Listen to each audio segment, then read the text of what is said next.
全家被判流放巴蜀，温府上下哭声震天，只有我低着头努力憋笑。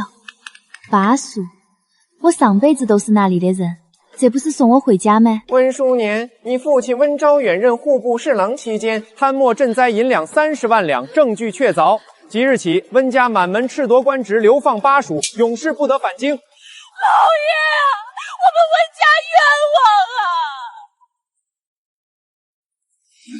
欲加之罪，何患无辞？巴蜀，我上辈子就是巴蜀人啊！传书3年，我在这破京城待得够够的了，想吃枇杷柑橘都没得吃。这啷个是流放嘛？这明明就是送我回屋头了。温家罪女温淑年，可听清了？民女听清了。哼！淑年，别怕，有哥在，饿不着你。哥，到了巴蜀，饿不着的是你。在巴蜀，枇杷、蜜橘、荔枝、龙眼四季不断，西河鱼虾肥美，嫩笋、菌菇漫山遍野，水田肥沃，稻麦两熟。哪个洞天福地，还有啥子好怕的吗？巴蜀之地啊，那可是出了名的蛮荒险地，山势险峻，瘴气浓重，毒虫遍地，去了怕是活不过3年。可惜了温家二姑娘，生得那般好看，怕是要埋骨巴蜀。埋骨巴蜀 ？No No No， 半点都死不掉好吗？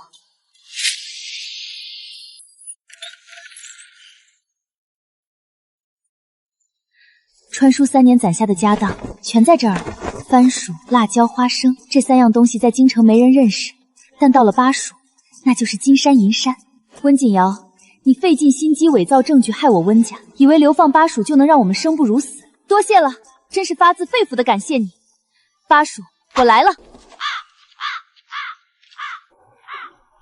快点，别磨磨蹭蹭的，不然待会儿连口热饭都别想吃，赶紧赶路。温家二姑娘，你倒是走得欢实。大人误会了，我只是不想拖累家人。哼！哎呦！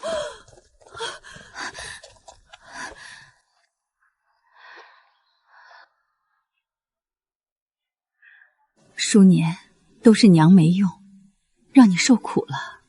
娘，巴蜀没那么可怕。你不懂，那可是蛮荒险地。娘，你不懂，巴蜀四季分明，瓜果遍地，鱼虾满河，比京城好多了。淑年，你打小在京城长大，是怎么知道的？我看过书，在书里巴蜀被写成蛮荒之地，但我上辈子在巴蜀长大，我知道那地方有多好。书上的多半是假的，到了那边还得一切从头来过。爹，从头来过未必不好。好。咱们一切从头来过。淑年，那是什么？是杜鹃花。那个呢？柏树。好看。您等着，到了巴蜀，比这好看100倍。见鬼的天气，快找地方避雨。这种又急又大的雨太熟悉了，上辈子每年夏天都要来上好几场，回家的感觉真好。人交给你了，我们走。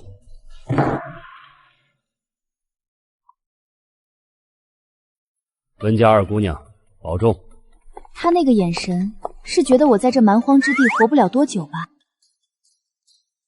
温大人，温先生，上头说安置你们一家，可县里实在没多余的宅子，只有城外3里地有间空屋，你们先凑合住着。多谢周大人。屋子破成这样，哪还能住人哟？这可让我们怎么活呀？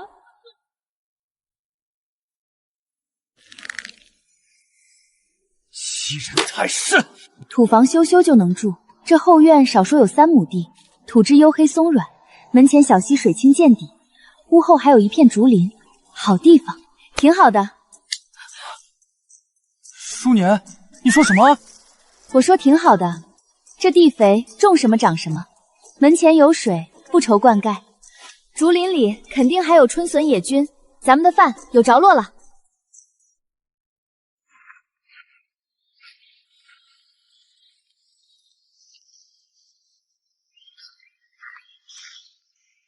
嫩笋鲜得很，正好炖汤。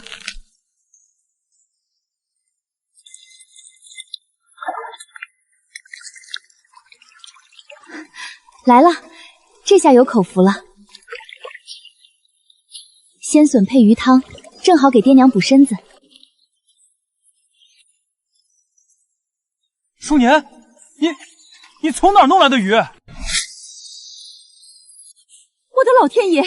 淑年，巴蜀毒虫遍地，若是你伤着碰着，可怎么好？娘，别担心，我好着呢。这鱼都是你一个人捉来的？你们先歇着，今晚的晚饭包在我身上。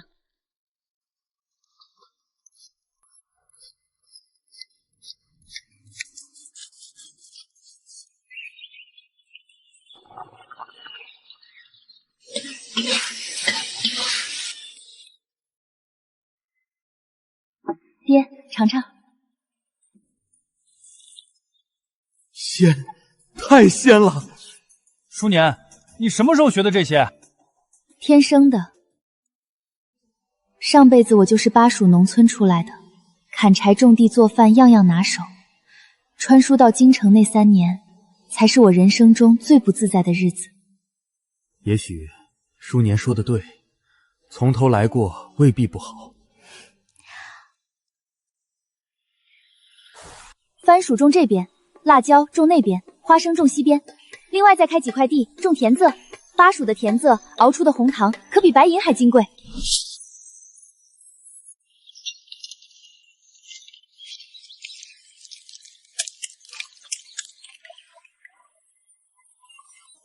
这破屋还真让你修好了？这也不是什么难事。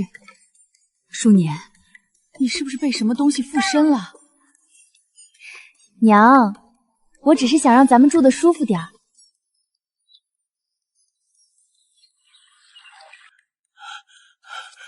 爹，你身子骨没好全，别逞强。爹在京城的牢里关了1个月，瘦了20斤，现在走路都喘。我来。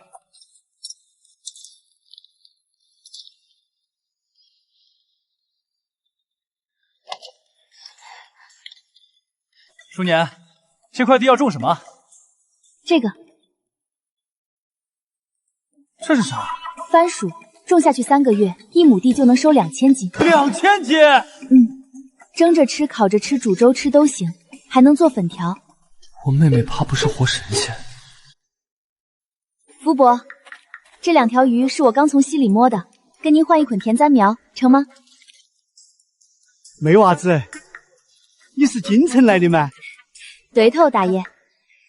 你还会说我们这儿的土话嗦？学过。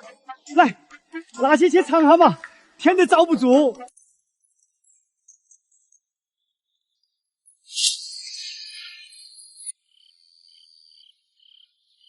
这是什么果子？枇杷，巴蜀特产。这也太好吃了。娘，这边遍地都是，等到6月，满山的枇杷都可以随便摘。唉，妹，我觉得被贬到这儿也不是不行。闭嘴，让人听见还以为咱们不知悔改。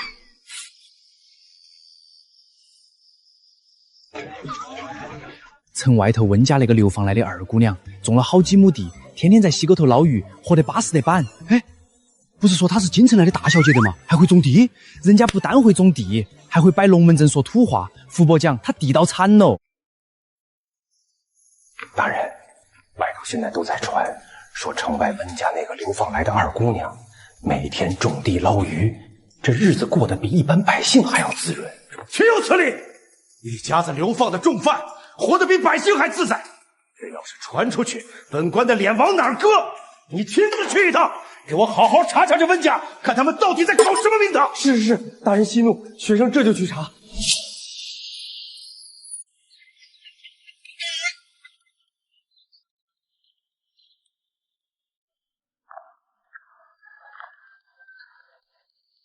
你们过得还行？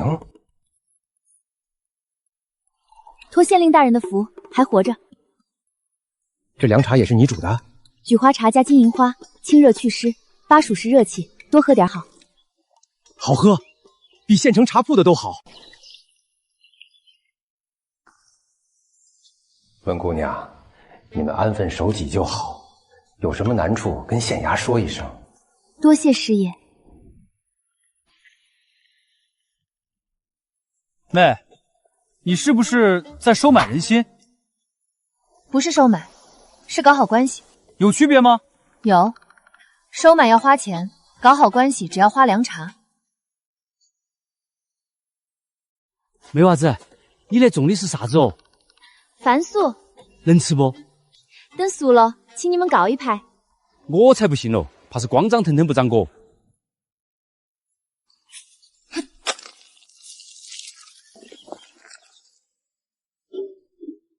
一窝8个，一笼少说50窝，这么多！妹，你不会真是神仙吧？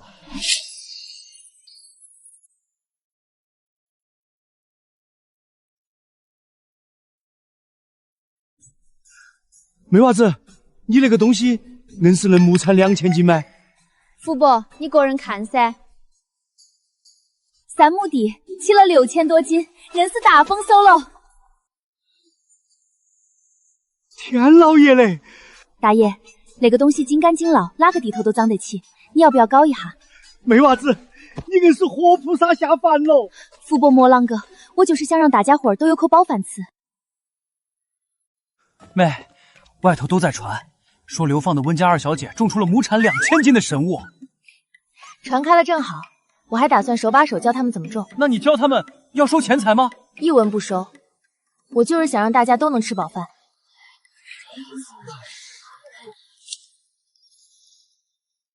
一家一捆，人人都有，拿回去斜插进土里，别埋深了。3个月后，保准你们每家都能收满仓。淑年，爹做了半辈子官，不如你做的这一件事。爹，你被冤枉的不是你的错。是不是冤枉已经不重要了，你让我明白，做实事比做官重要。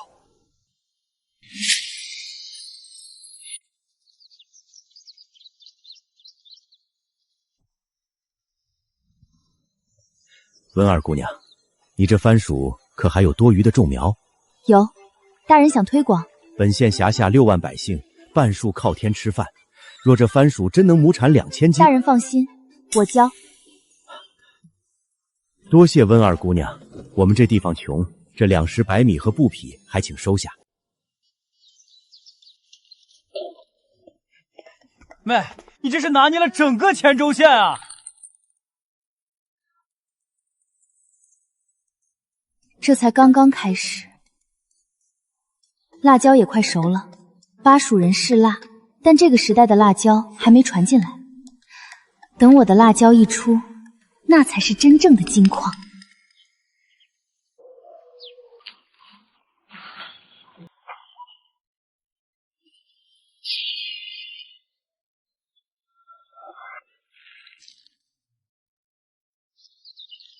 梅娃子，你又整了啥子好东西哦？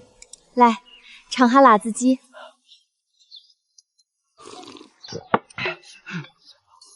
辣，安逸，再来点儿。巴蜀人果然是辣。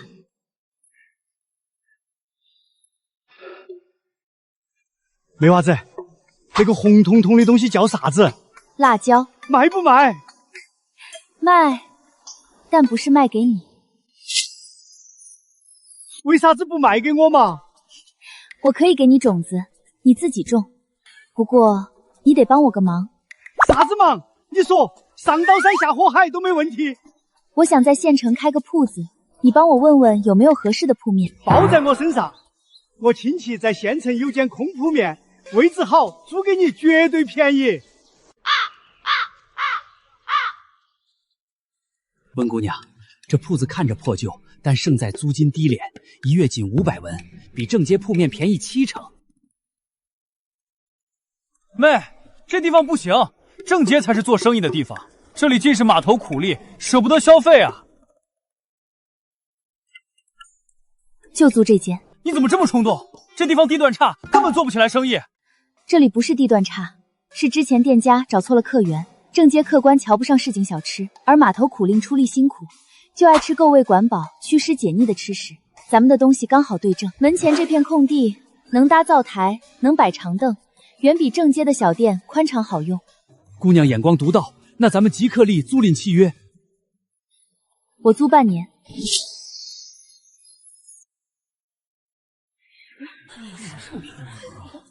妹，咱们守这么久都没人来，这样真的会有生意吗？别是你看走眼了？别急，码头苦力正午才会歇工，咱们的客人马上就到。老板儿，你那头有啥子好吃的？辣子鸡、番薯粉条、凉茶。那是啥子？没吃过，给我们个人来一份。好嘞。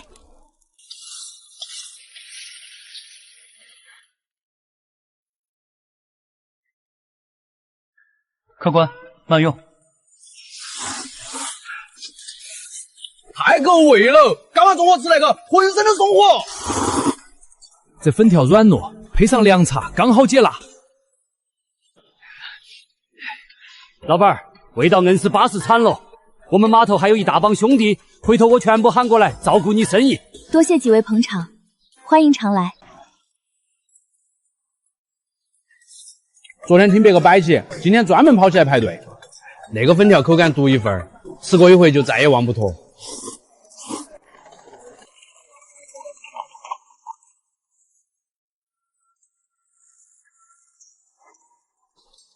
温姑娘，你这辣子鸡能不能教我们厨子做？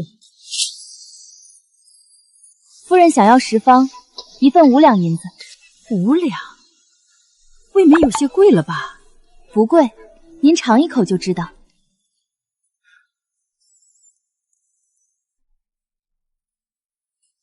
温姑娘，这辣子鸡味道堪称一绝呀！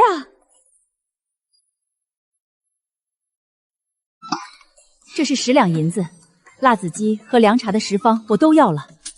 夫人爽快。60两，叔年，咱们上月卖辣子鸡竟赚了60两。从前在京城，你爹1个月的月例加起来也不过5两。娘，这只是开始，以后只会更好。银子分3份，1份家用，1份扩建铺面，1份留存做周转本钱。妹，后厨的活儿以后我全包了，你只管放心谋划生意。哥的手艺越发精进，铺子交给你，我正好抽身筹备新的生意。什么生意？熬红糖，地里300斤田占已经成熟，今天就在后院开工。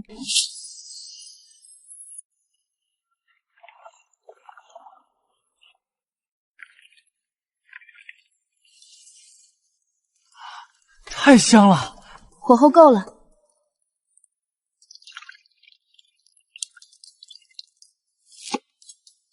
娘，您尝尝，这是红糖。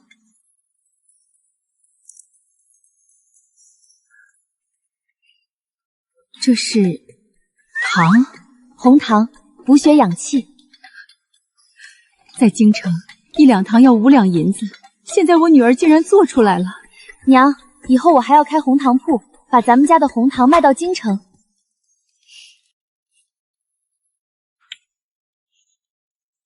掌柜的，这位姑娘说有笔大买卖要谈。大买卖，拿出来看看。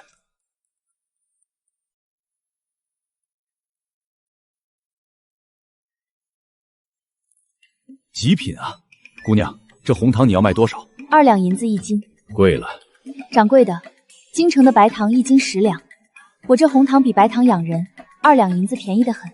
温姑娘能供多少？现在40斤，下个月开始每月200斤。200斤？后面还能更多，但我有个条件。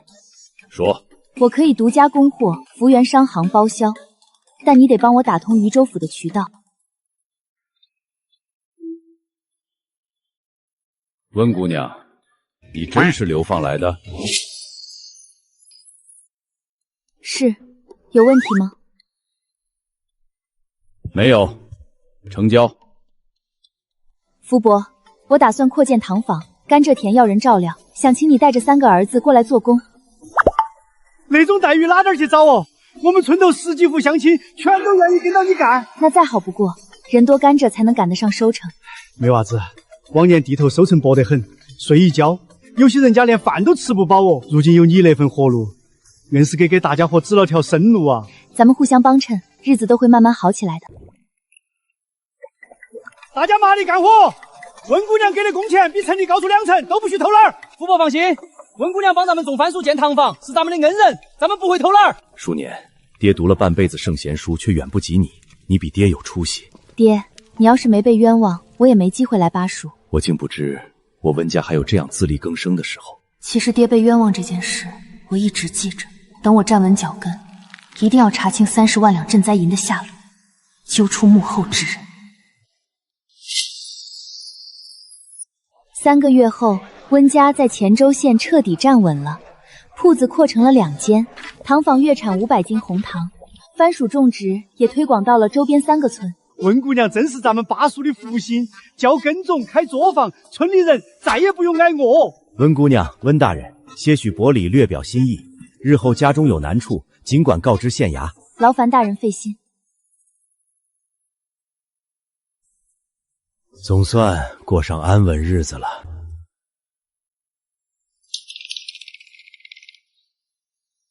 温姑娘，客官，你有何事？温姑娘，京城现在传得沸沸扬扬。传什么？说温家在巴蜀水土不服，全家病倒了，还说温家嫡女在太后面前哭，说心疼妹妹，要请旨把你们接回去。温锦瑶，我那位好姐姐，我爹原配生了她，续其娶了我娘，生了我和我哥。人前与我姐妹和睦，实则容不下我们一家。陷害爹贪墨的人就是他和二皇子。接我们回去，他是怕我们死得不够快。这是为何？他就是故意演给太后看的，就为了落个孝顺和睦的好名声。这种套路我见得多了。在下不便久留，知晓太多，恐惹祸上身，先行赶路，告辞。哥，妹，怎么了？温锦瑶知道我们在巴蜀过得好，肯定要派人来找麻烦了。锅铲放下，加紧练武。他敢来捣乱，我打断他的腿。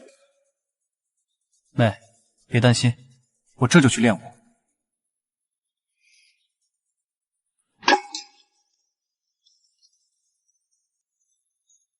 不得不说，原书里温言行虽然戏份不多，但设定是个武学天才，只是在京城没人教他，浪费了。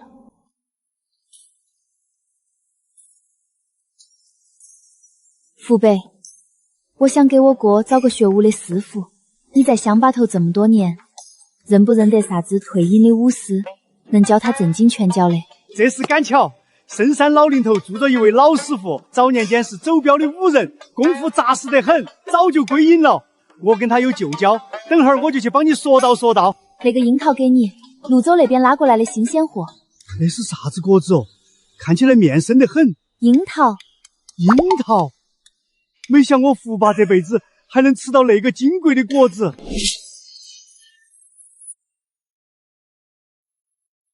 没娃子，那位就是周师傅，武艺高强得很，我费了好大功夫才请动他收徒。晚辈温彦行，愿拜老师傅为师，往后定刻苦练功，绝不偷懒。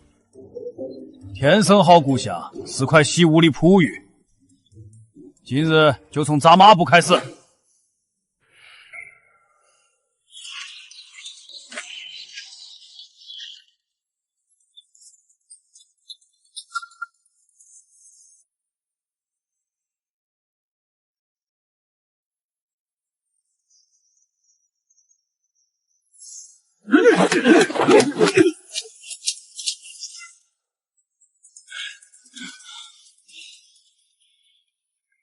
哥，厉害！短短3月便练得这般扎实，不枉我儿日日勤勉苦练。我儿如今身姿挺拔，武艺将进，越发有出息了。这天赋、信性和成长速度，妥妥的天命男主配置。只可惜他从不是这本书的主角。这书里的男主是太子萧慈，那个下令把我们贬到了巴蜀的人。原书里的剧情还真是个烂摊子。太子贬温家是因为温景瑶在他面前告了我爹的状，证据还做得天衣无缝。太子信了。等他发现真相的时候，原书里的温书年已经绝望地病死在巴蜀了。太子悔恨交加，查清了真相，惩治了温景瑶和二皇子。可人死不能复生，病死不存在的。我不但要活得好好的，还要活得风风光光的。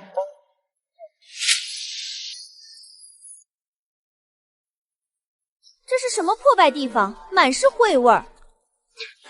大小姐心善，竟还惦记着穷乡僻壤的罪户人家。可不是，说不定这一家人早就饿死在茅草棚里了。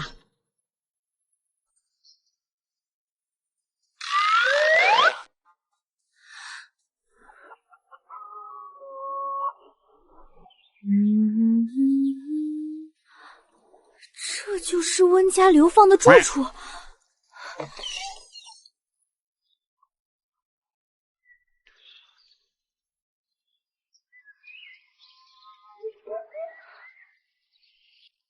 翠萍，你怎么来了？二小姐，大小姐让我来看看你们，看看我们有没有死吧。二小姐说的什么话？大小姐日日惦记你们，50两够你们在巴蜀好好活了。50两，打发叫花子呢？二小姐、大小姐省吃俭用才攒出来50两，你都不知道它有多难。拮据，他占着温府正宅，满身金簪玉饰，挥霍着我母亲带去的10里红妆，他哪来的拮据？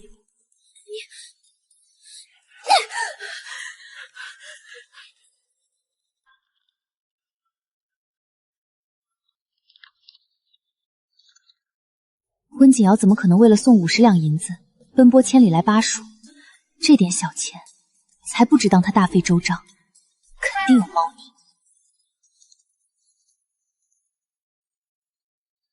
确认死活，联络赵六，原来是何安插在巴蜀的手下接头呢。温景瑶，你是在害怕吗？无论如何，该怕的人不是。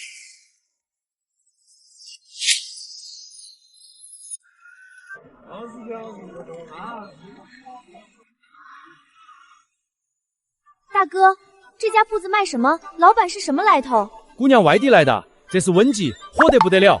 老板是流放来的温儿小姐，模样出众又能干，如今家底比官吏还丰厚。不过是个流放的罪臣之女，抛头露面，满身铜皱，不知廉耻。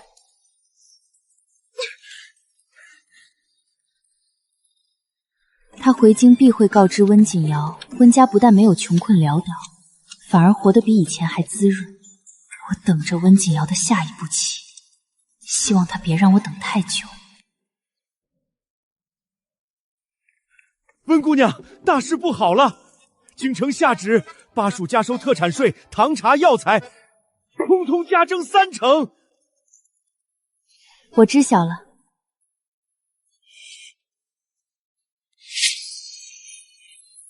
温姑娘，你知道还这么淡定？3成重税，你的糖坊往后哪还有利润？周大人，这个税不光会影响我，影响整个巴蜀。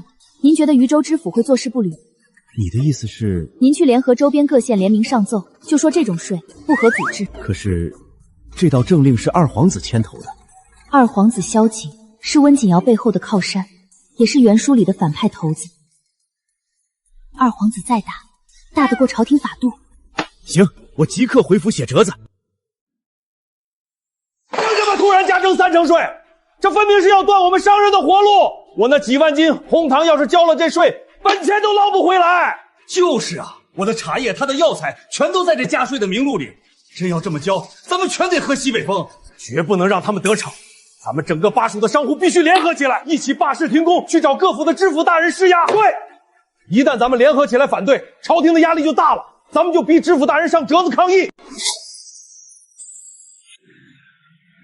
陛下，巴蜀3府接连上奏， 3成特产税胆压商户农户，扰乱商贸，实属苛政弊政，恳请陛下即刻废止。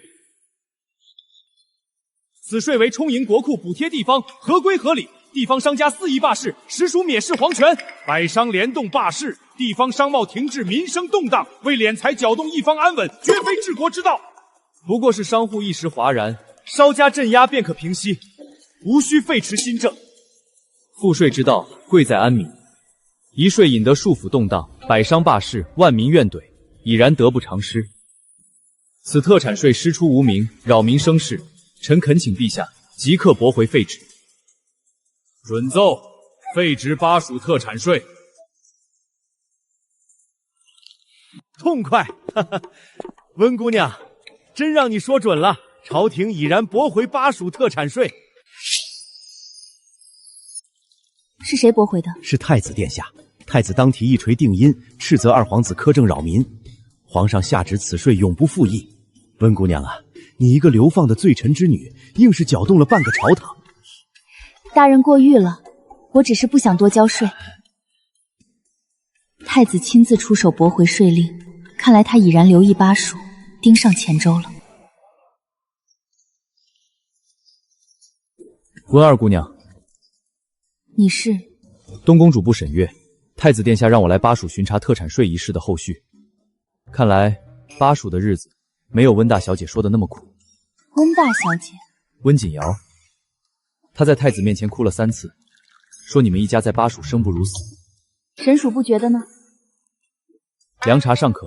我这儿什么都不错，除了流放犯的身份。温二姑娘，太子殿下让我转告你一句话。什么话？当初贬你温家是因为证据确凿，若有冤情，拿出证据。太子殿下是要我自证清白。太子殿下是给你一个机会。沈主簿，你回去告诉太子殿下3件事。请说。第一，温家被贬半年，我在南海县推广了番薯，养活了3个村。第二，我在这里开了铺子，建了堂坊，每月缴税40两，全县第一。第三，那30万两赈灾银不在我爹手里。查一查户部的暗账，查一查二皇子府上的开支，真相不难找。你知道银子去了哪儿？我猜的，但我猜得很准。温二姑娘，你胆子不小。被流放到蛮荒之地还能活得好好的人，胆子能小吗？我会如实回禀，告辞。等等，这红糖劳烦沈中部一起带回，并非是贿赂，只是巴蜀特产，莫让殿下以为巴蜀只剩蛮荒瘴气。太子萧慈冷静理智，杀伐果断，当初他下旨贬我温家的时候没有半分犹豫。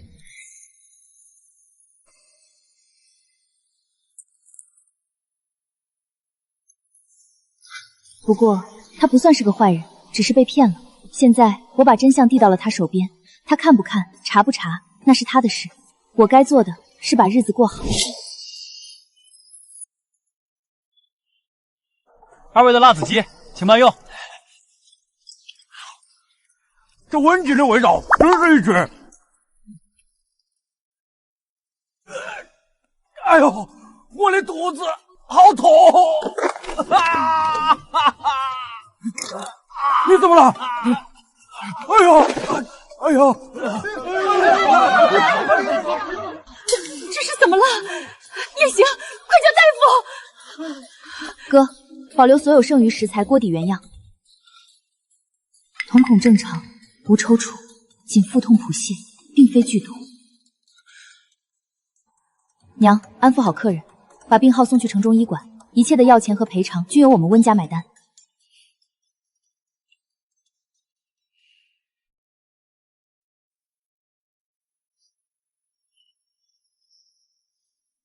有人在菜里下了巴豆。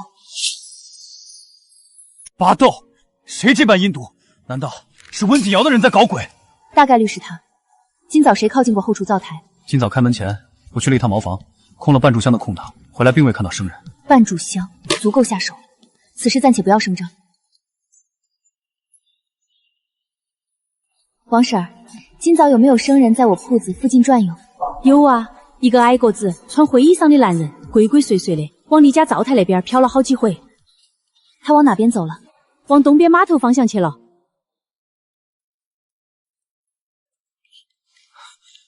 阿旺，去一趟码头客栈，找一个穿灰衣裳的矮个子生人，抹清底细，别打草惊蛇。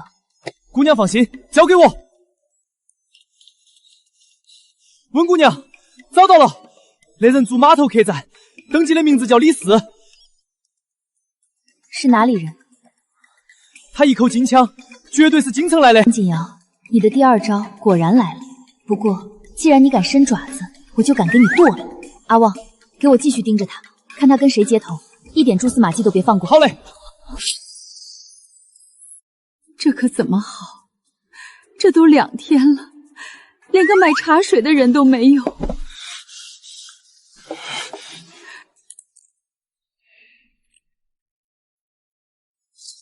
文书年，有人举报你售卖有毒食物，谋害百姓，本捕头奉命搜查。放屁！你有周大人的手令吗？没有手令，谁敢动我妹妹一个指头？手令？老子就是手令，给我搜！哥，退下，让他搜，我倒要看看他能搜出什么花来。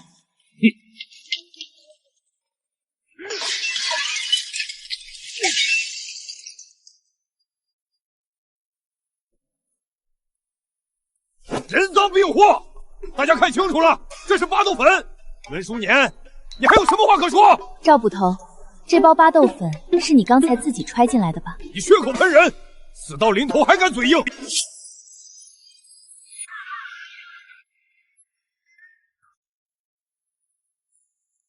我老头子亲眼看见的，你进门的时候右手一直捂在怀里，刚才收灶台，手才从怀里拿出来，就多了个纸包。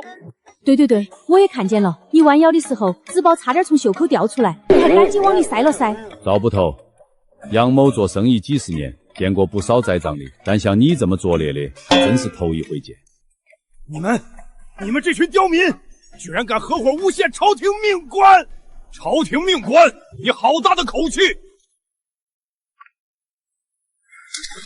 大人，赵六，你何时成了朝廷命官？不过一介小小捕头，说收了谁的银子？敢背着本官乱来！大人饶命！大人明鉴，小人。阿旺，进来吧。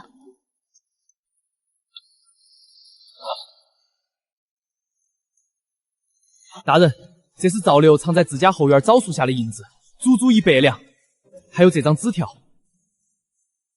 事成之后另有重赏。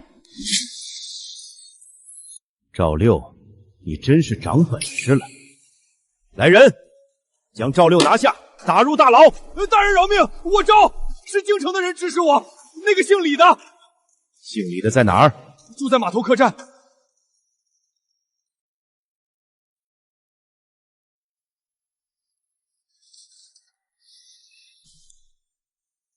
李四全招了，是京城温锦瑶身边的管事派他来的，任务就是毁了温记，把你弄进大牢，最好死在牢里。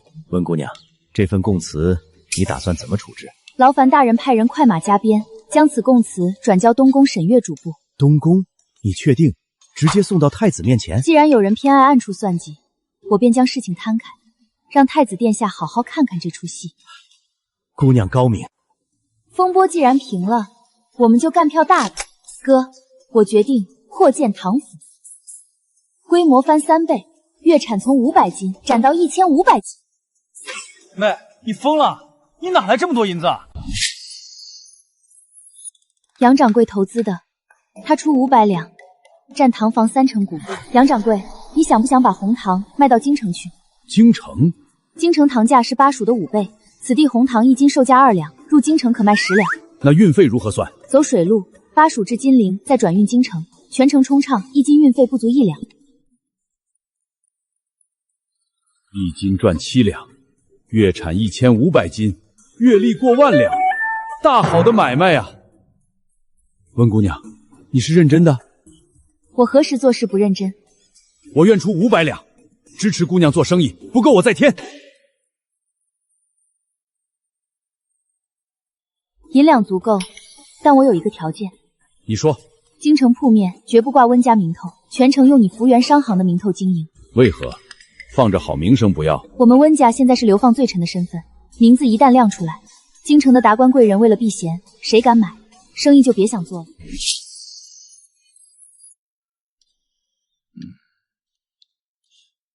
有理，就按你说的来。那分红分成怎么算？你3，我7。凭什么你7我3？凭独家红糖方子握在我手里。温姑娘，你做生意比我这老商人还狠。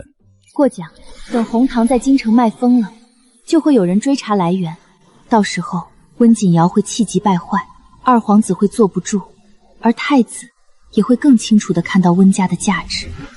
好戏才刚刚开场。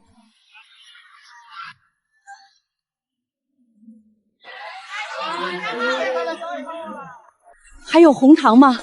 这几日跑遍半条街都抢不到，听说早就断货了。原先10两一斤，如今都炒到15两一斤了，难求啊。可不嘛，但这巴蜀特产的红糖不一般啊，能温补气血，滋养身子，是难得的食部珍品。巴蜀这地儿竟能产出此等红糖，这红糖极好。哀家陈年老寒腿，冬日素来畏寒发冷，今日饮下，舒坦不少。太后喜欢，我再买些回来。掌柜的，给我来5斤你们新进的那种巴蜀红糖，我要送进宫给太后娘娘。哟，温小姐，实在抱歉，这最后5斤刚才已经被这位嬷嬷包圆了。哎呀，是太后宫里的刘嬷嬷。温小姐有心了，这红糖啊，太后喝了赞不绝口，说老寒腿都舒坦多了，特意吩咐老奴多买些。刘嬷嬷，这糖真有这么神？不知是巴蜀哪个神仙地方产的？听说是黔州产的，那里水土好，熬出来的糖啊，京城根本比不了。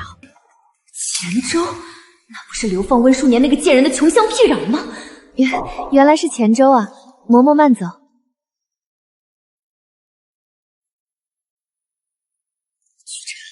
立刻去查，翠萍，这个福源商行的红糖跟温淑年那个贱丫头到底有没有关系？是，小姐。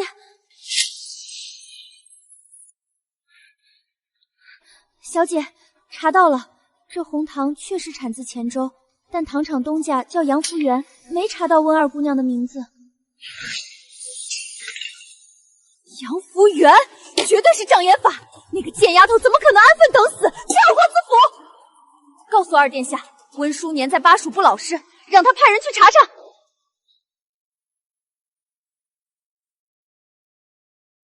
温锦瑶是不是疯了？一个流放的庶女，还能翻出什么来花？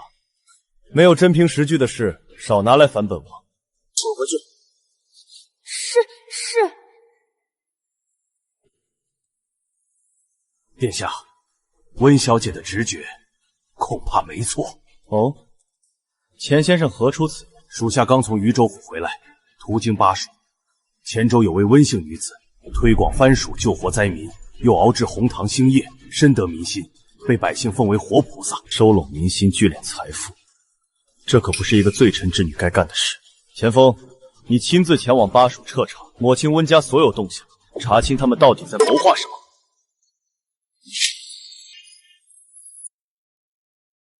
劳烦大人，借调乾然县近半年税教，商户备案卷宗。我这就去办。源头商户福源商行背后设有红糖工坊，连片甘蔗田，甘蔗地户主名为福伯，工坊备案里完全没有红糖方子存档。多谢大人，在下告辞。几位老乡，在下初来此地，听闻县城有位温二姑娘做生意做得红火，不知其人究竟如何？咱们县里最了不起的就是温家二姑娘。没错，早年饥荒，全靠她带来番薯，全村人才熬过难关。她家辣子鸡味道绝佳，旁人根本复刻不出。她还免费教百姓种甘蔗，分文不取，心肠宽厚。此女在民间声望这般深厚，百姓人人感念她的恩情。若强行打压，极易激起民怨，硬来行不通。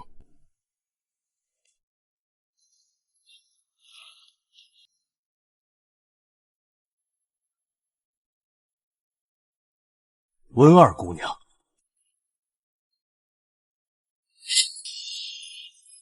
在下钱锋，游商出身，路过黔州，听说姑娘的红糖品质极佳，想来谈笔大生意。游商，穿得起100两1匹的蜀锦，鞋底不沾巴蜀红泥，手上无半点缰绳后茧，伪装得太过敷衍。钱老板，请进。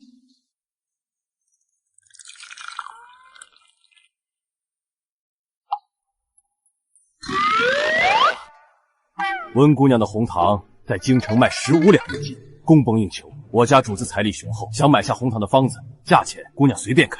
另外，温家的流放之罪，我家主子也能帮忙斡旋，祝你们减刑，早日回京。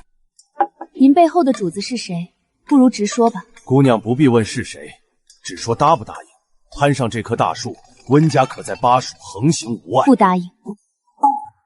红糖方子我不卖，温家罪责也轮不到二皇子来插手减刑。你怎么知道？能随意调阅渝州府税册，顺藤摸瓜查到糖坊的，大旗寥寥无几。二皇子萧景便是其中之一。钱先生，请回去转告二殿下，让他安分守好京城本分，切莫手伸得太长。巴蜀的东西他拿不走。温姑娘好歹是，只是你可想清楚，得罪二殿下，下场注定凄惨。凄惨？我早已流放蛮荒，再无更坏的境遇。走吧，不送。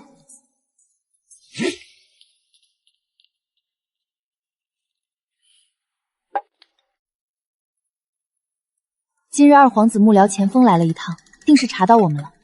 往后几日夜里绝不会太平。爹娘，我们都要小心。真的要出事，那二皇子权势滔天，咱们如今身在流放之地，无依无靠，万一他暗中发难，可如何是好？对方明面无错可调，只会暗中作祟，我们只需严加防备，守住宅院即可。哥，今夜辛苦你守院。放心，有哥在，定护住全家安宁，无人能进温家半步。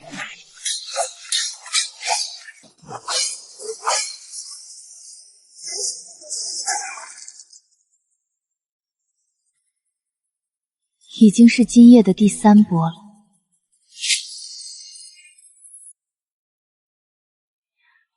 哥，那些来的人都处理好了？处理好了，今夜他们长再敢来，我也要他们有去无回。二皇子手段竟如此狠辣，此人若是坐上皇位，这天下该当如何？这样的日子快结束了，太子的人快到了。你怎么知道？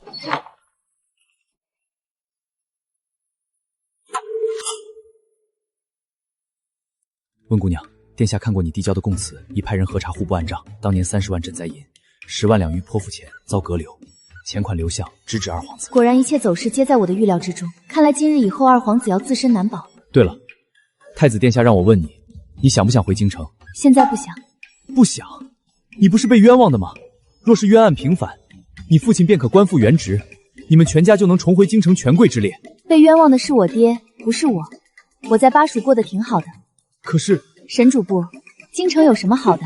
空气干燥，冬天冷得要命，荔枝还20两1斤。另外还有一事，太子殿下想亲自前来巴蜀看看。太子要来巴蜀？我记得原著里他是快大结局才来的，剧情这是彻底偏离轨道了。殿下朝中事务繁杂，何苦来这穷乡僻壤？殿下言道巴蜀红糖绝佳，想要亲眼观摩制作工序。那便恭迎殿下，正好让他尝尝我亲手做的辣子鸡。温姑娘，全天下也就你一人敢邀太子殿下吃辣子鸡。殿下不吃辣？殿下什么都吃。告辞。萧辞，原书里高高在上的太子，冷面冷心，铁腕治国，唯一的弱点就是温淑年。可惜原书里等他发现自己的心意时，温淑年已经死了。他后悔了一辈子。现在温淑年还活着，不仅活得好好的，还在巴蜀风风火火的做辣子鸡呢。妹，你连夜理账，还逼着爹写冤案自述，甚至往福伯村里送了100斤番薯种苗，你这是要给太子殿下看啥？看巴蜀不是蛮荒之地，看温家不是罪人，看我温淑年有多能耐。你不要脸！不要脸才能活。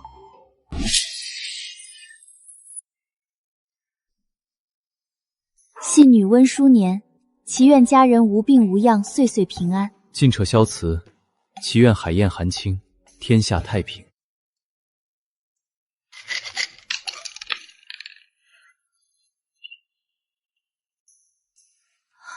抱歉，公子。无妨，是我的过失。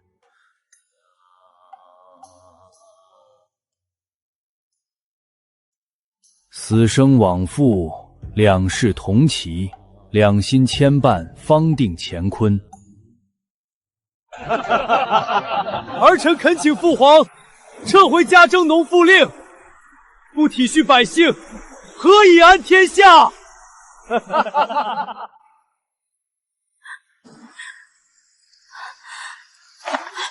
淑年，别管闲事，那是太子，惹怒了陛下，咱们温家都要受牵连。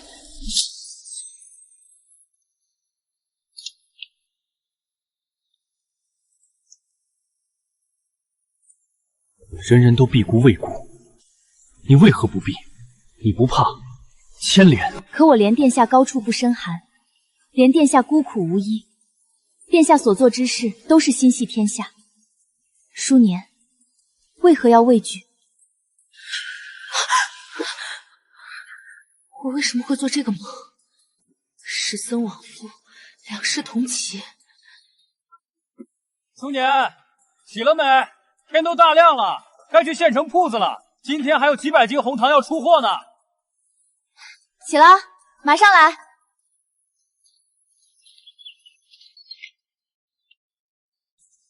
妹，你怎么魂不守舍的？是不是哪儿不舒服？只是昨夜梦多，没睡踏实罢了。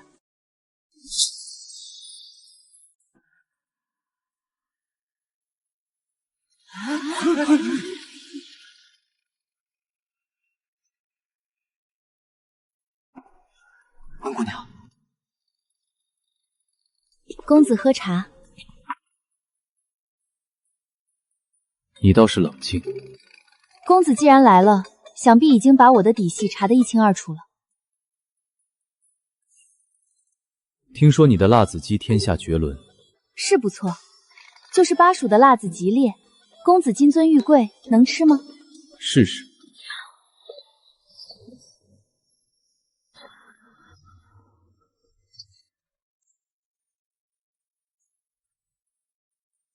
就这些。公子嫌少，嫌简单。好吃不在多，吃完再论。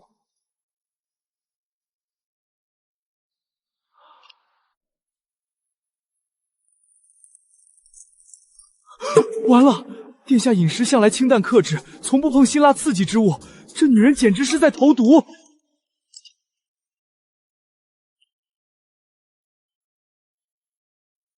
很好，这句很好，不知道说的是菜还是人。走吧，带我去看看你的堂房。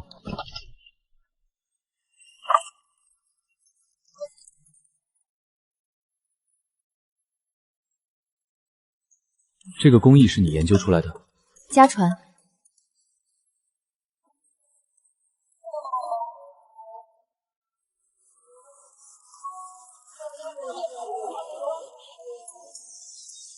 这位大人，温姑娘是我们全村的恩人呐。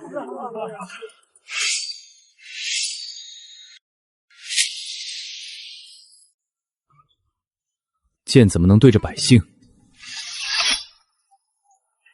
大人您是不知道，这番薯能闷产2000斤呐！温姑娘教我们种地，1文钱都不收。大人，以前我们1年到头都种不出几百斤粮食，现在有了番薯，家家户户都能吃得饱饱的，这全是温姑娘的功劳。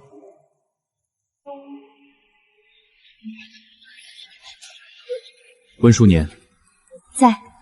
你在巴蜀做的事，比朝廷里那些识君之路的命官加起来还要多。我没那么伟大，只是想让自己和家人在这绝境里过得好一点罢了。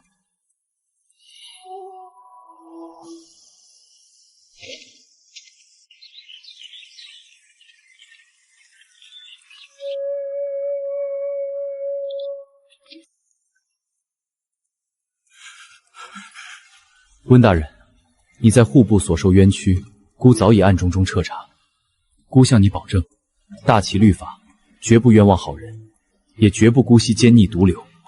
殿下，罪臣多谢殿下。温大人，根据温姑娘的供词，你记录的户部案账尽数藏在地字号库房内，钥匙由户部尚书执掌。回殿下，正是。户部尚书乃是二皇子萧景的铁杆心腹。甚好，孤回京之日，便是他们覆灭之时。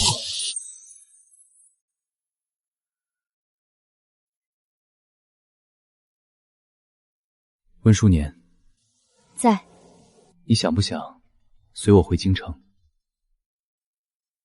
公子，我早说过了，我现在不愿回京。巴蜀温润宜居，物产丰饶，京城那座繁华牢笼，我从不稀罕。启程来巴蜀前，我专程去静安寺求了一支签。住持言说，孤等的人身在巴蜀。他还说，孤的心愿终得圆满。淑年，你不问问孤求的是什么吗？淑年不敢。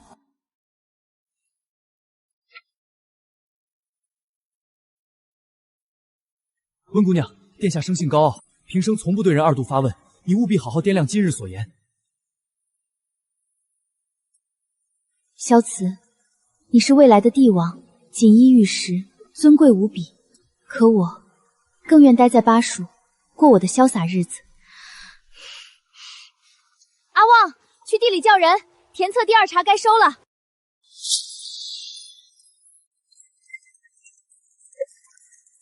温姑娘，京城传来天大消息，二皇子彻底倒台了。温姑娘，我乃沈月，按账查实，二皇子禁足，温锦瑶传诏咨询，冤案即将昭雪。殿下问你想回京了吗？妹，信上说什么？爹的冤案是不是能平反了？能。爹娘，天亮了，咱家的冤案要平反了。温景瑶，你的好日子到头了。温大人，下官恭喜大人，贺喜大人，组织您清正廉明，断然不会行贪腐之事。朝廷公文已至，恢复您户部侍郎的官职，撤销温家全员流放罪责，即刻便可风光返京。终于沉冤昭雪了，我温昭远没对不起温氏的列祖列宗。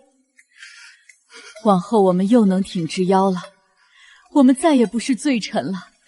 温姑娘，如今冤案昭见，官复原职，你们全家定是要即刻收拾行囊回京享福了吧？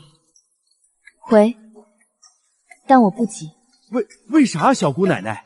洗刷冤屈，官复原职，这是天大的喜事儿，你又何苦困在我们这穷乡贫壤？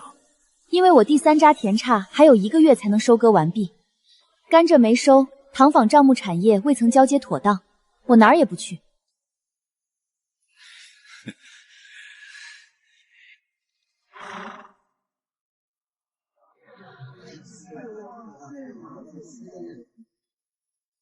妹娃子，这都是国家的腊肉和鸡蛋，你路上带着吃。福伯不用担心我留下的堂房操作手册，只要你和杨掌柜按照操作，一定能带着乡亲们继续赚钱。我们都记牢了，遇事拿不定主意，便托人给你送信。你在京城若是不顺，随时回来，黔州永远是你的家。温姑娘，往后常回来看看，我们大家伙儿时时念着你的恩情。一定，无论走多远，离多久，我都会回来。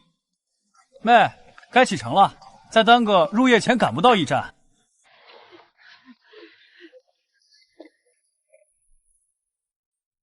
这样，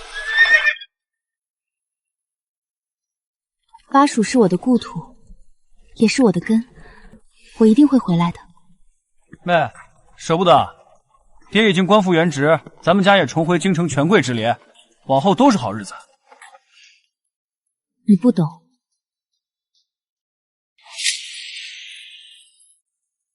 来的时候是押送，赶路如逃命；回去的时候是自由人，慢悠悠的。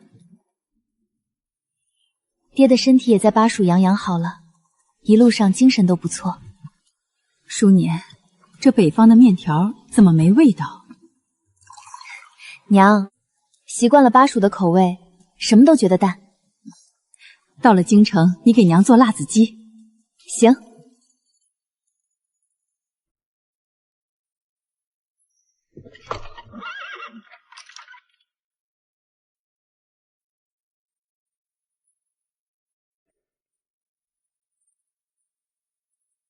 温大人、温夫人、温公子、温姑娘，太子殿下命下官在此等候，专程迎接诸位回京。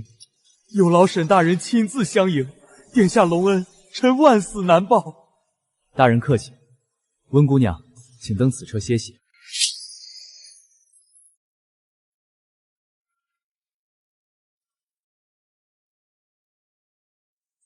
殿下知晓姑娘一路舟车劳顿，备下凉茶解乏。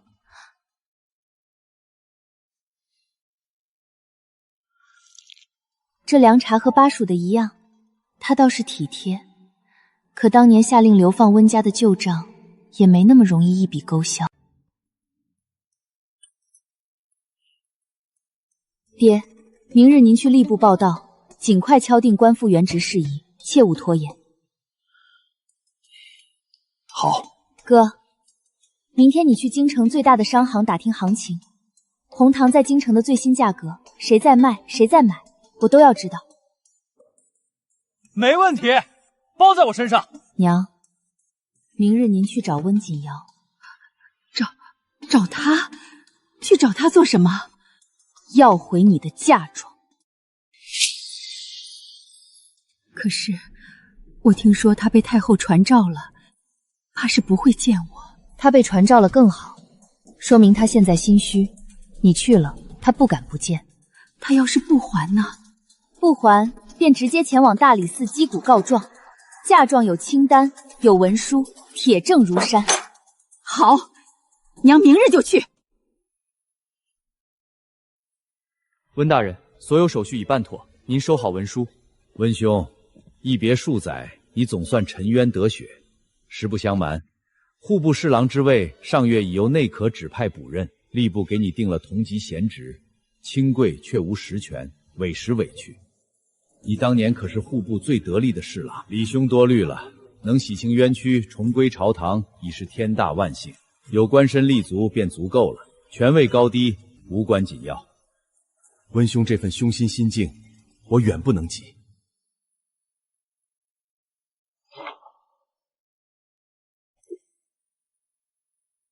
奔波一上午，可摸清底细了。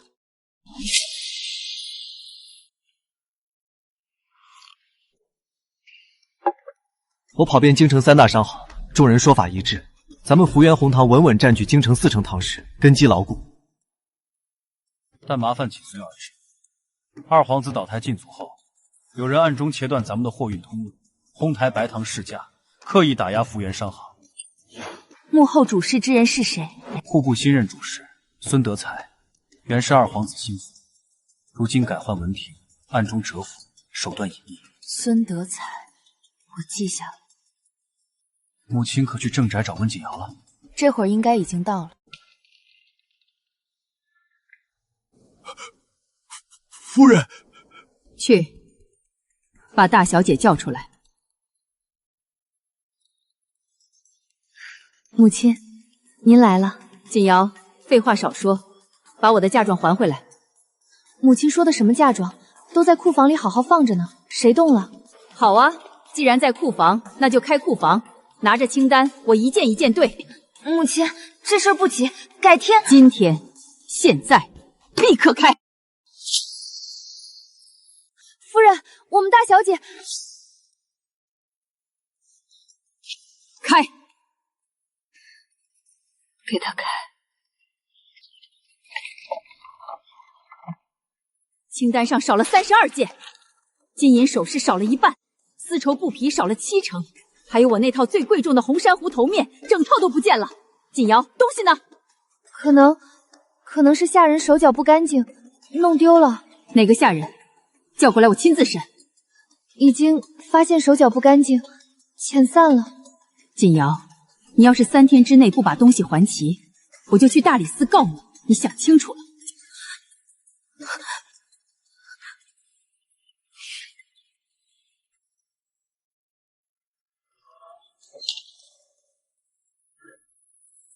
我刚刚应该还算威风吧？夫人，威风得很。那就好。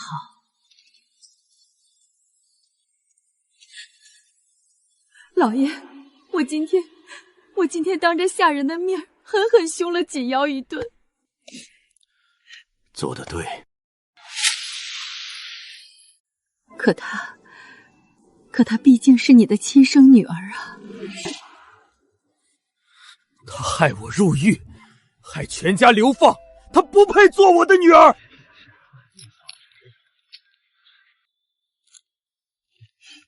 温锦瑶，你的报应才刚刚开始。二小姐，大小姐说，原先的嫁妆实在找不回来了，这里是1000两银票，已是她全部的积蓄，还求您高抬贵手。1000两，我娘那一套红珊瑚头面，单市价就值3000两，她这是在打发叫花子。二小姐，大小姐真的已经尽力了。温锦瑶跟二皇子来往了3年，二皇子给她的珠宝首饰堆满了3间库房，她1000两就想打发我。回去告诉温锦瑶，要么把原物还回来，要么赔偿5000两，给她最后1天。过了明天，我去大理寺。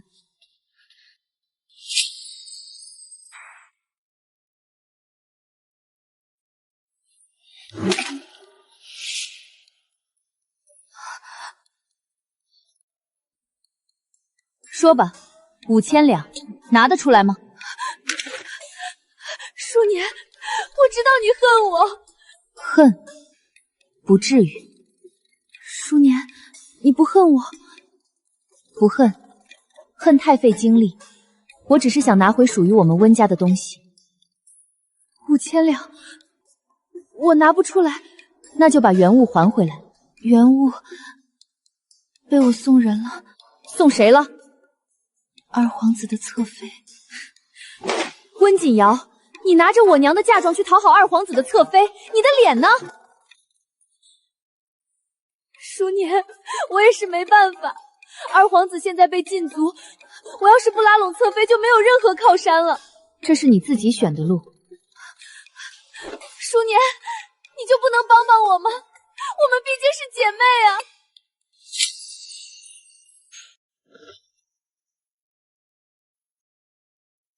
姐妹？温锦瑶，你陷害爹入狱的时候，想过姐妹情分吗？你伪造证据让我们全家流放的时候，想过姐妹情分吗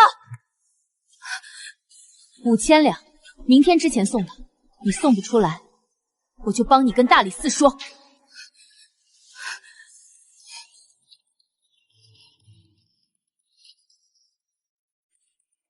温淑年，你变了。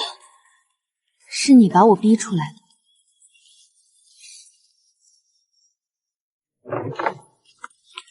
妹，你对温锦瑶会不会太狠了？哥，被蛇咬过的人不会对蛇心软。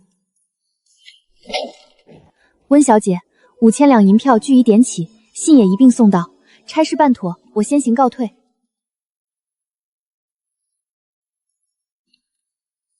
舒年，这笔账我记着，记着就记着，我也记着。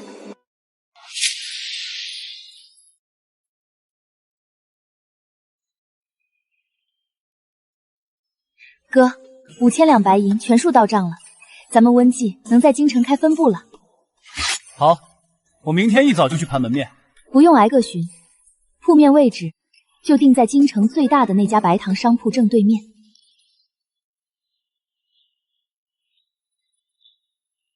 正宗巴蜀红糖水免费品尝，走过路过不要错过。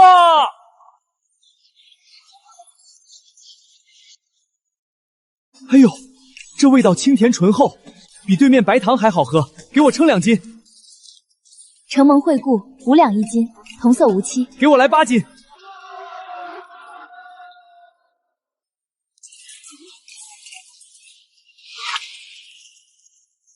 你们什么来路？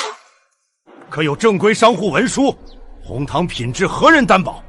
定价这般低廉，分明是故意砸我们生意，扰乱市面。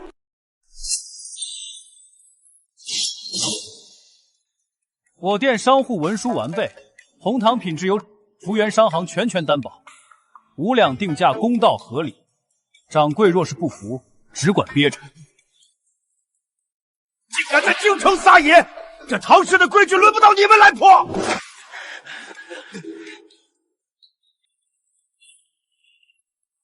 有人举报你店红糖来路不明，资质不全，即刻查扣所有货物，停业核查。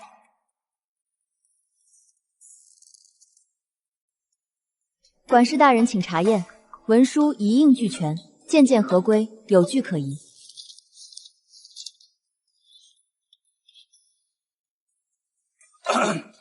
此次乃是东市例行巡检，既是合规经营，便安分守己做买卖，休要滋生事端。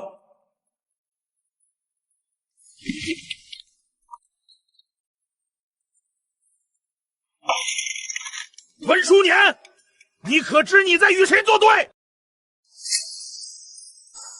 孙主事，我守法经商，从未刻意与任何人作对。你红糖定价5两，物美价廉，我的白糖定价10两，根本卖不动，你这是断我财路！孙主事，是您的白糖价高质劣，不敌我的红糖，是货品问题，并非我刻意竞争。好得很，你给我等着！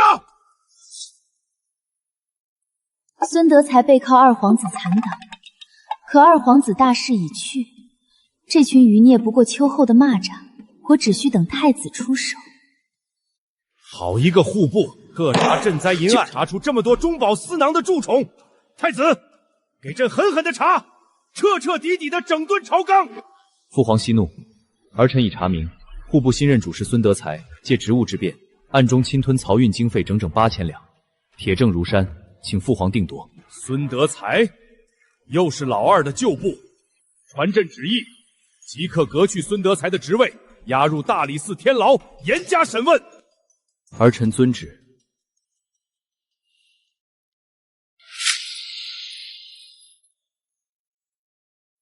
孙德才贪墨获罪，已押入大理寺，名下产业即刻查封。孙德才一倒，这铺子无人敢接盘，只能关门大吉。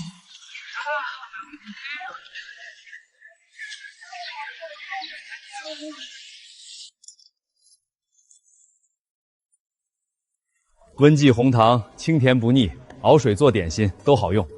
多亏黑心白糖铺倒台，咱们总算能吃到好糖了。我特意从西市赶来购买，如今京城都知晓温记铺子的糖好啊。妹，你看，对手彻底倒台，咱们稳稳独占东市唐市，照这热度，不出半月就能开西市分店，拿下整个京城市场。那自是。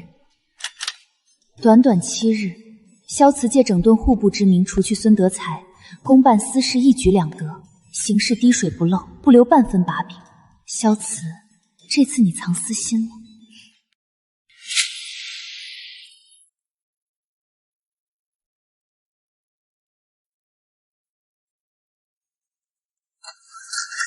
温锦瑶，哀家问你，你是否协同他人伪造证据，构陷亲生父亲？太后明鉴，臣女冤枉，绝非臣女所为。户部尚书供词3次提及你的名字，你作何辩解？是旁人刻意栽赃陷害我。你常年私会二皇子，暗中输送财物，究竟安的什么祸心？此乃户部尚书亲笔画押供词，白纸黑字清清楚楚，是你偷取温大人印笺，协助二皇子伪造贪腐账册。不是我是被逼无奈的。温锦瑶身为嫡女，陷害生父，勾结皇子，搅乱朝局，传哀家旨意，逐出温家族谱，贬为庶民，带下去。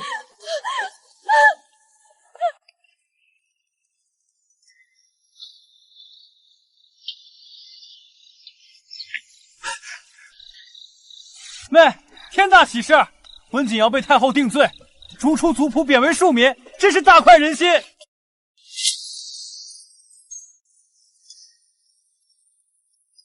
知晓了，帮我递一只空碗。你就这般平淡？当年他险些害得咱们一家埋骨巴蜀。作恶之人自有报应，理所应当，没必要大张旗鼓荒贺，不值得耗费心神。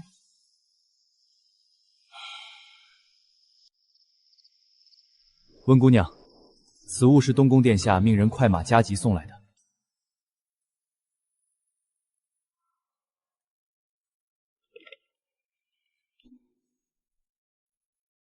京城冬令的荔枝千金难求，他竟还是替我买来了。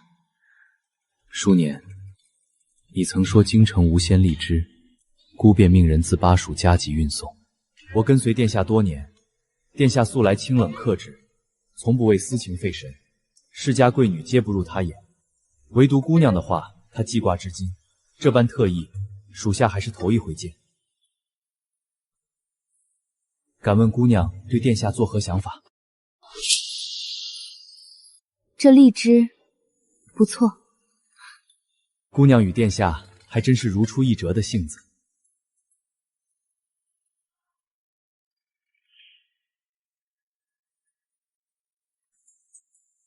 萧慈，这般心思实在让人没法咽气。可当年流放温家的旧账，绝非一串荔枝便能一笔勾销。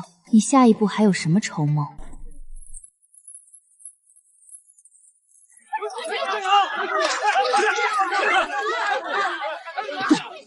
这就是当年风光的二皇子，贪了那么多赈灾粮款，害得多少人家破人亡，也有今天。他构陷了不知多少忠良，把好好的大臣害得流放3000里，真是恶有恶报。咎由自取，皇子又怎么样？作恶多端，照样落得阶下囚的下场。温淑年，你赢了，这下你满意了。我从未与你相争，路都是你自己选的。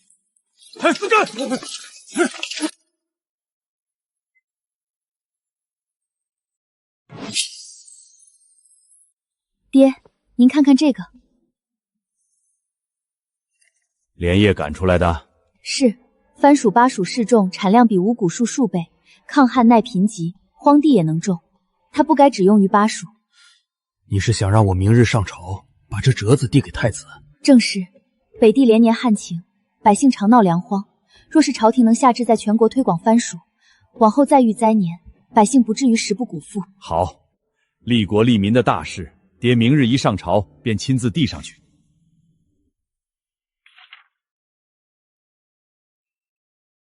这字迹是淑年的。准，着户部拨银5万两，分发各省，先行落地示众。殿下，属下斗胆说一句，这温姑娘若是男儿身，入朝为官，必定能有一番惊天动地的大作为。女子又如何？她一介女子，不照样在沙蜀那等蛮荒开辟了万亩良田，不照样凭一己之力让数万百姓吃饱穿暖？这等功绩，朝中哪个男儿能比得过？殿下说的是。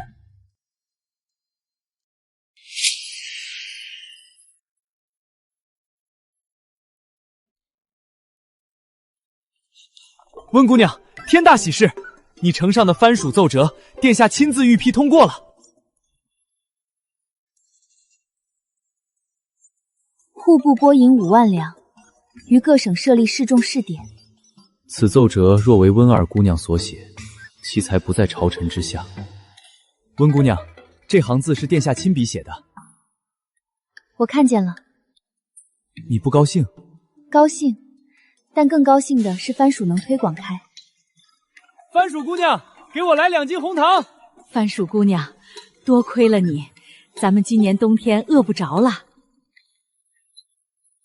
好嘞，大娘，大家吃得饱就行。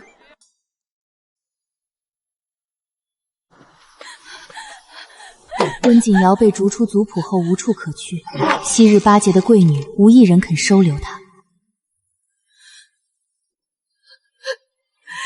娘，温家不要我了，二皇子也倒了，我什么都没了，我没有退路了。娘，你救救我！锦瑶，你做的孽是该还了。娘，我已经一无所有了，连你也要骂我吗？我不骂你，但你自己摸着良心想想，从头到尾有一件事你做对了吗？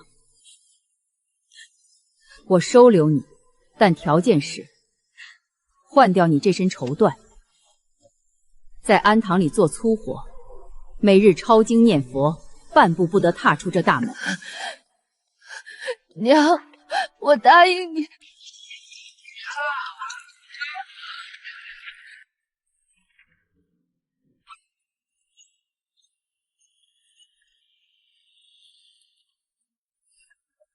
公子又来了。京城的辣子鸡，姑只在你这里能吃到，今日过来尝尝。我如今不卖辣子鸡了，只卖红糖。那姑便称1斤红糖。我这边定价5两。姑给20两，不用找。我做生意不打折，不议价，该5两便是5两。温淑年，我在。当年在巴蜀，姑2次问你想不想回京，你都回绝。如今你心意如何？我依旧觉得巴蜀更好，自在无忧。那姑便去巴蜀。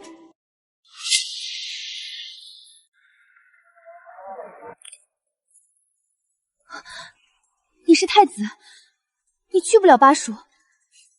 太子也得吃饭，巴蜀的饭好吃。你就为了吃？更为了一个人。萧慈，当年你下旨贬我全家流放巴蜀的旧账，我一直记着。姑知晓，所以姑今日前来向你还债。你自己看。一品诰命夫人，是何人麾下的夫人？你猜？这些不够抵账。那你还差什么？你给不起。你不曾问我，为何觉得姑给不起？温淑年，明日静安寺。殿下，皇后娘娘遣内侍传召，宫中突发急事，请您即刻回宫。姑先回宫，你若有事，让人传话至东宫即可。殿下慢走。姑等你。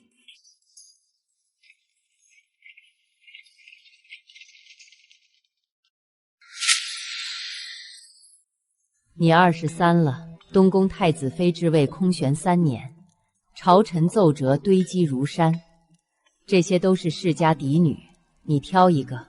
沈家女体弱不堪中度，李家女虚荣浅薄，郑家女字迹粗落，皆不合心意。这幅可入你眼。这幅画，母后从何处寻得？是你东宫书案上寻到的词儿。3年来你清冷疏离，唯独对他处处偏袒周全。你替他平冤洗居，扫清阻碍，千里送荔枝，借朝政为他铺路，事事滴水不漏。我原以为你打算藏一辈子。儿臣若是不藏，今日还有温家吗？是啊，3年前温家定罪，你御书房外贵族整夜，淋雨受寒，只为求父皇留温远性命。我从前只当你惜才，如今才懂，你跪的从来不是温昭远，是护他周全。可温家落败，有名无势，帮衬不了你的储位。我可允你接他入东宫，封侧妃，享无上荣宠。但太子正妃必须出自世家重臣，这是国体底线，没得商量。我要他立于我身侧，而非屈居人下。东宫主位，唯温淑年可居。母后若无他事，儿臣先行回宫理政。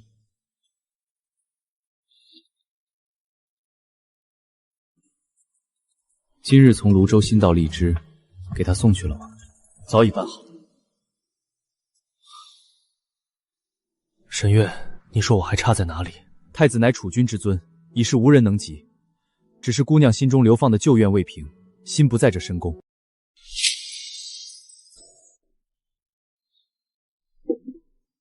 妹，东宫又送荔枝来了，这是半个月里第3回了。妹，你跟我说实话，太子殿下是不是对你存了心思？别胡思乱想。我怎么能不多想？他频频送荔枝。妹啊，深宫最是复杂凶险，吃人不吐骨头。你放心，我自有分寸。你心里有数就好。萧慈，其实我有点喜欢你了。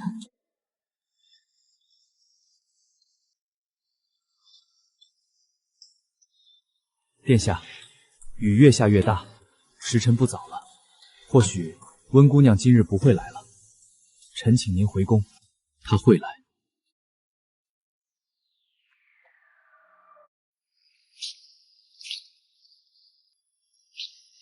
你来了。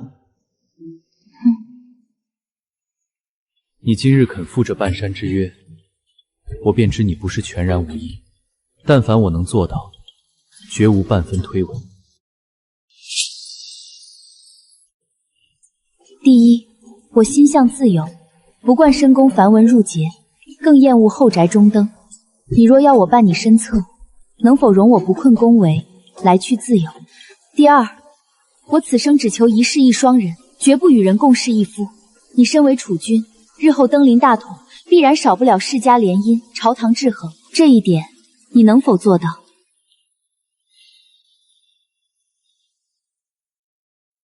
温淑年，我不与你说虚言空话。你今日所言件事，我尽数记下。给我半年时间，我一一兑现，做给你看。若是做不到呢？若是做不到，我此生不再饶你分毫，但我必然做到。好，我等你半年。这半年我回黔州，你若尽数做到，便来巴蜀寻我；若是做不到，你我定当从未相识。好，我一定去。你看看。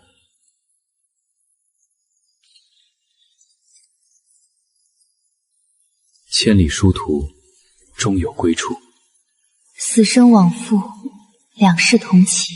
温家流放的圣旨是我求来的，这是我唯一能为你们求的活路。那时我身陷楚魏纷争，谋求再多，只会为温家招来更多祸害。温家流放竟是求来的，可真正的温淑年早已死在巴蜀，命运捉弄了。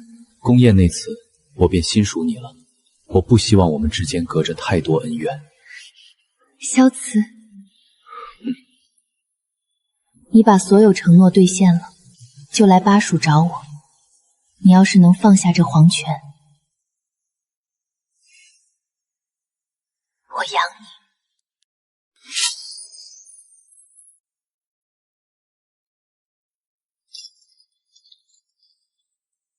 妹，咱们好不容易平返回京，阖家团聚，你怎么又要回黔州？爹刚官复原职，一家人才刚安稳下来。京城太过压抑拘束，还是巴蜀自在舒心。堂坊田地都需打理，我得回去坐镇。那太子殿下那边，你当真不管了？他若是真喜欢我，自然会来巴蜀找我。行，哥都支持你。你在巴蜀若是待腻，受了委屈，随时回京，家里永远给你留着位置，留着房间。谢谢哥。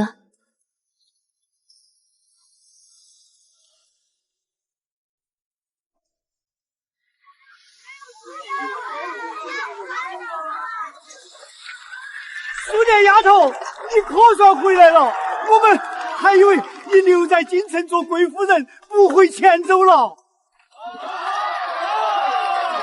贵夫人哪有咱们黔州纵街祠堂自在舒坦？丫头，今晚村里摆长桌宴，腊肉、烧白、辣子鸡、管扣，好好给你接风。好，今晚邻里欢聚，不醉不归。巴蜀多雨，小心着凉。淑年，今日的月亮很美，我很想你。今日村口的老黄狗诞下4只幼崽，活泼可爱。福叔的儿子从军回来，带回了大漠好多新鲜玩意。温记铺子已经开到江南了，等你来巴蜀，我还给你做辣子鸡。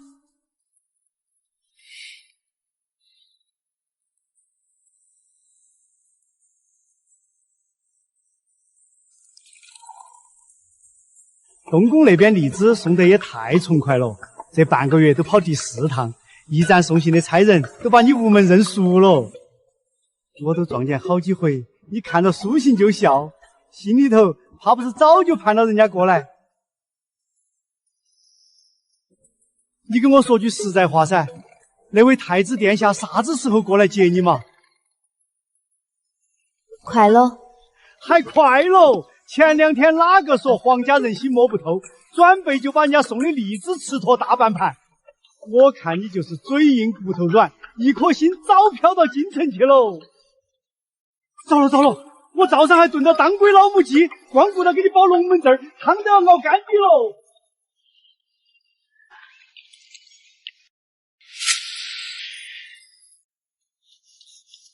温姑娘，出大事了！稳当些，天塌不下来。京里出事了，皇上不行了！800里加急消息，县衙全传开了。该来的总会来。原著仙湖本就2年驾崩，剧情虽偏移，大事没变。慌什么？皇上病重，自有太子监国，朝局乱不了。好。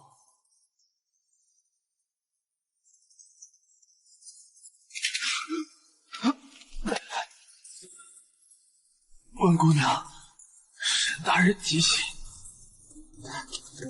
温姑娘，京中叛乱，二皇子余党勾结金营，围困皇宫，太子亲率禁军守城，鏖战2日夜，音讯不明。您若……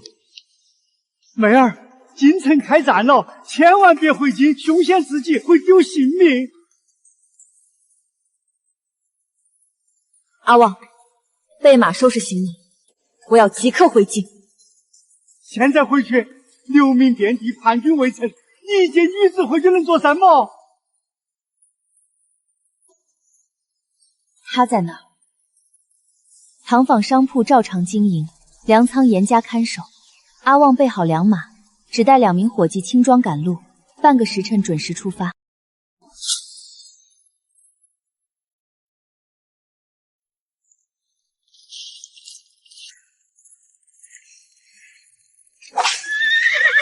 小子，你一定守得住皇城，等我。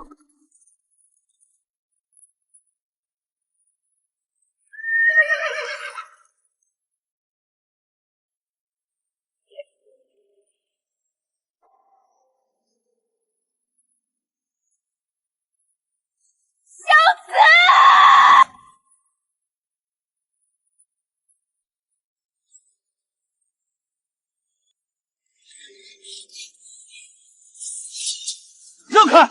这是我妹妹。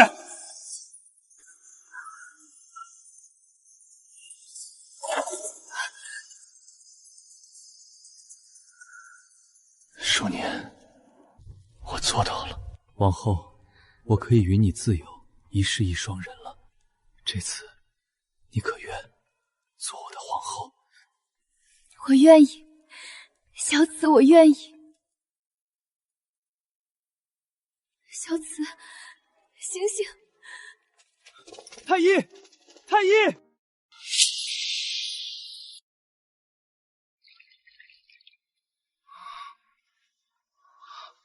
少年，别走！我不走。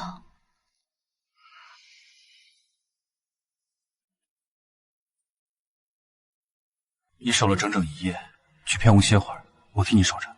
不了，我等他醒。这场评判，他是真拼了命。城破最险时，他3日3夜未合眼。喂，他对你的心意，我都看在眼里。真是傻子。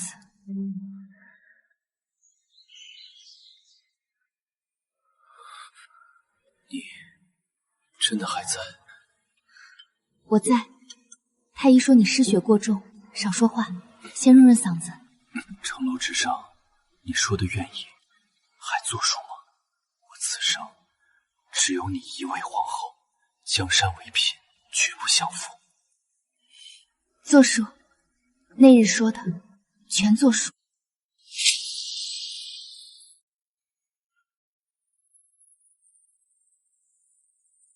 参见皇上，参见皇后娘娘，千岁千岁千陛下有旨，皇后温氏聪慧卓绝，济世利民，特恩准皇后参与朝政，凡农商、赋税、民生诸事，皆可谏言献策，参议处置。陛下，后宫不得干政，乃是百年祖宗规矩，万万不可破例。规矩皆是人定。皇后推广藩属，救活百万流民，有救世之功。她的才干与格局胜过在座多数朝臣，能者居之，何必拘泥男女之别？若有人能1年内令国库充盈3倍，朕同样许其与朕平起平坐。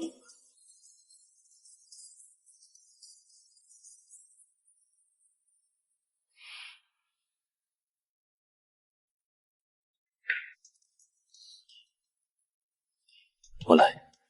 陛下，今日可真威风，几句话就把那帮老臣怼得哑口无言。那帮老顽固成日里只会捧着祖宗的规矩说事，遇灾时也不见他们变出粮食。不过陛下这个称呼可不好听。淑年，你如今该唤我什么？阿慈？不对，那叫萧慈。温淑年。夫君，这总行了吧？你这一声夫君，我等了太久。夫君，你堂堂一国之君，为了我破了这朝堂的规矩，你不怕？不怕，规矩是前人定的。我知道你不喜欢深宫，更不喜欢那些明争暗斗。皇宫你可以随意出入，你要是想回巴蜀，那便回。这可是你说的，君无戏言。等过阵子巴蜀的甘蔗熟了，我就回巴蜀。好，都依你。不过今夜，我的皇后是不是该先腾腾为辅？萧慈，你堂堂帝王，怎么像个无赖？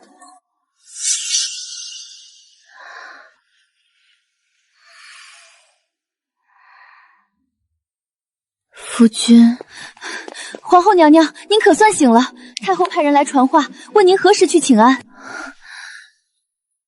现在是什么时辰了？已经是43刻了。太后已经等了您1个时辰了。唉，自古婆媳关系都是世纪难题，更何况还是上届的宫斗赢家。帮我更衣。儿臣给母后请安，母后万福金安。哀家等你请安等了1个时辰，皇后，你眼里还有哀家这个母后吗？儿臣贪睡误了时辰，是儿臣的错，请母后责罚。起来吧，奉茶。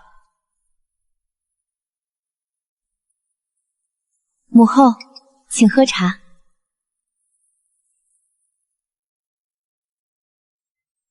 哀家知道你本事大，但后宫空斥，皇帝只娶你1人。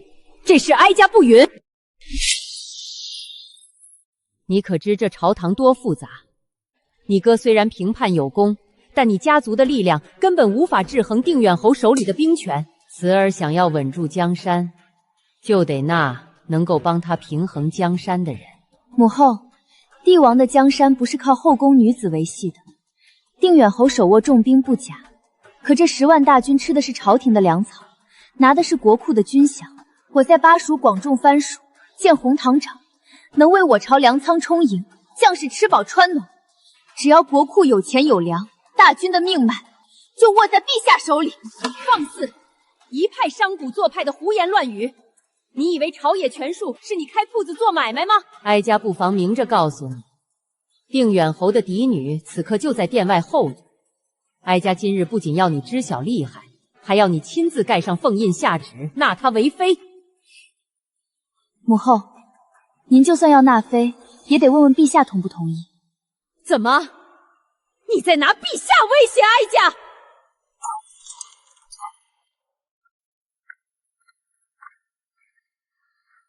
朕的皇后威胁母后什么呢？母后不说，那皇后说。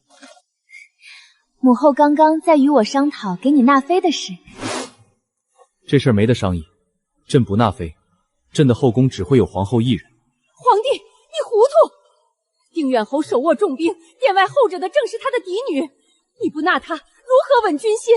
安抚，朕是天下之主，不是卖身求荣的戏子。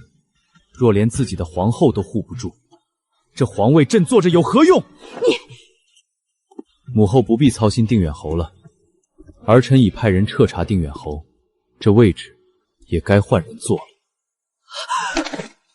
母后累了，需要好生歇息。若是母后不喜欢朕的皇后，那往后还是少见面得好。治安也不必请了。淑年，咱们走。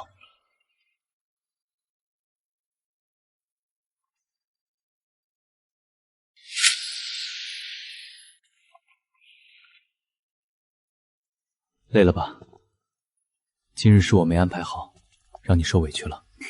没事，不过我可听说了，那位定远侯嫡女是京城第一才女，长得倾国倾城。夫君，你真的不心动吗？什么第一才女，那也比不上我的皇后。最好是这样，你要是敢，我今晚就收拾包裹回巴蜀。不会给你这种机会的。走吧，还有大臣等着议事呢。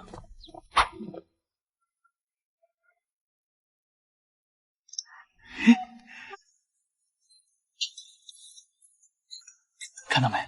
我妹来了。你们都说说，此次沧州的难民如何救？陛下，沧州水患严重，臣以为当务之急是发下安民谤文，劝灾民各自投亲靠友，再让当地富商捐个千百两银子施粥，熬过这几个月便好。放屁！西周能顶什么用？照我说，先把那帮趁机查贪官，银子不就有了？你一个武官懂什么？四肢发达，头脑简单。水患乃天灾，查官就能退水吗？这沧州的洪水，你们又想如何治？陛下，微臣以为，如今国库空虚，不如向州县加收治水税，再强征灾民无偿服疗业，修筑堤坝。若有不从者，以军法处置，方能彰显朝廷威严。人家连家都没了，你还要加税，还要逼着灾民免费干苦力。你个手无缚鸡之力的老匹夫，心怎么比锅底还黑？陛下，皇后娘娘，你看温诸位这粗鄙之态。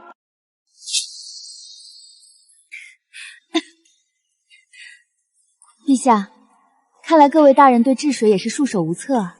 那依皇后的意思，这富商捐的钱不够，该当如何？敢问大人，灾民缺吃少穿，仅靠施粥，施多久？粥尽了呢？这国库空虚，实在无法长久赈济。既然知道授人以鱼，不如授人以渔。本宫提议以工代赈。南方水患过后，必有大片淤泥荒地，正好适合种番薯。灾民出力修缮堤坝，开垦荒地。我的红糖坊和温记商行出资发粮食、发工钱。好，我妹说的对，不愧是我妹。等番薯丰收，灾民不仅有了口粮，还能将多余的卖给商行，既不掏空国库，又安了民心。大人，这账你算得明白吗？好一个以工代赈！传旨，治皇一事全由皇后调度，温彦行领兵协助，谁敢阻拦，按抗旨论处。诸位爱卿若没别的事，就回去好好闭门反省。妹啊，你可算把这帮老顽固收拾了。你打算什么时候回家呀？你都不在这几天，咱娘想你想的那叫一个茶饭不思，只能勉强咽下一碗米饭，一个烧鸡，人都饿瘦了一大圈啊！哥，娘平时也就吃这个量。那咱爹呢？咱爹天天在院子里转圈。妹，你快跟我回去吧，这堂坊的账本离了你，我算不明白啊！温彦行，你少在这装可怜。舒年才来皇宫半月，你就想把人拐跑？你让朕独守空房吗？陛下，您当初可是金口玉言答应过的，我妹想去哪儿就去哪儿，绝不困于深宫。怎么，当了皇上还要赖账啊？账本朕派御林军去搬进宫里，朕亲自陪他算。总而言之，人你今天带不走。不行，我娘说了，今天必须把我妹带回家。朕御膳房的辣子鸡更好吃。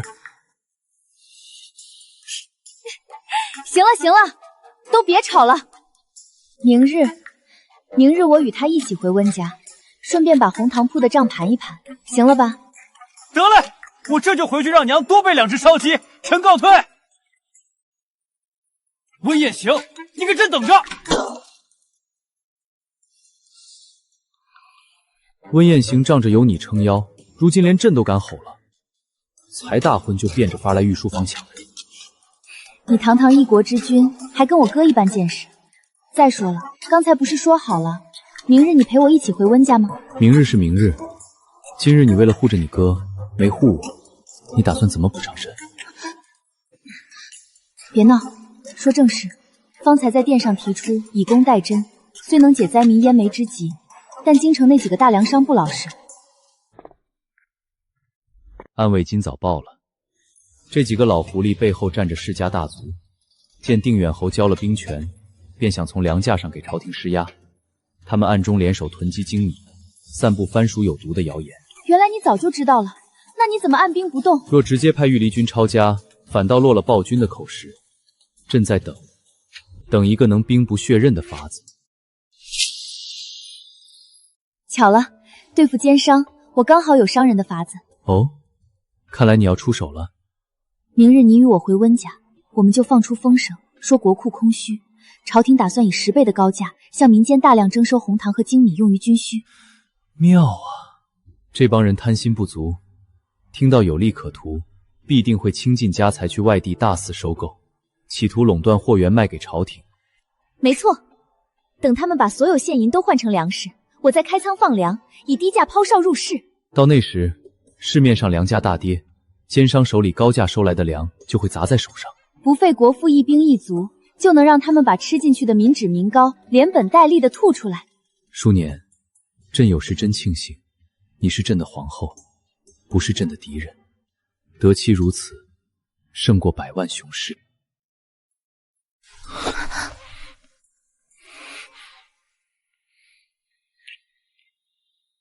正事谈完了，现在该谈谈我们的补偿了。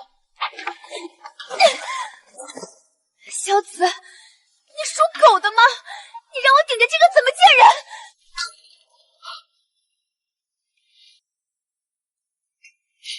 舒年，别生气，是朕昨夜过了。闭嘴！今日我不回去了。别啊，舒年，你若不去，岳父岳母怕是以为我欺负了。乖，我命人拿上好的玉露膏来，保证一点都看不出。还不快去拿！再多嘴，你今日就自己去温府。舒年，慢些走。怎么，陛下若是不愿提，大可让宫里的太监们代劳，咱们这就回宫。别，给岳父岳母的礼，自然得朕亲自提才有诚意。老臣叩见陛下，陛下万岁！岳父大人使不得，今日只论家常，没有君臣，快请起。哎呀，妹夫这里可真沉，看来是下了血本了。舒儿多吃些，娘看舒儿这下巴都尖了，进了皇宫怎么反而瘦了这么多？岳母大人说的是我的错，回宫后定让御膳房天天变着花样给舒年做好吃的。妹夫，要是我妹受了一点委屈，我们就接她回家，这皇后不当也罢。燕儿休得无礼。不过陛下，燕儿话糙理不糙，老臣也就这一个掌上明珠。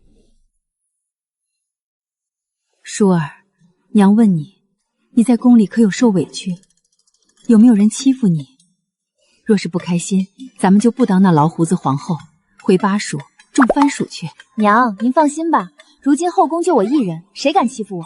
再说了，要是萧慈敢欺负我，我就连夜收拾包袱回黔州，让萧慈这辈子都见不到我。舒年说的对，这江山可少不了舒年，朕哪敢惹舒年不高兴。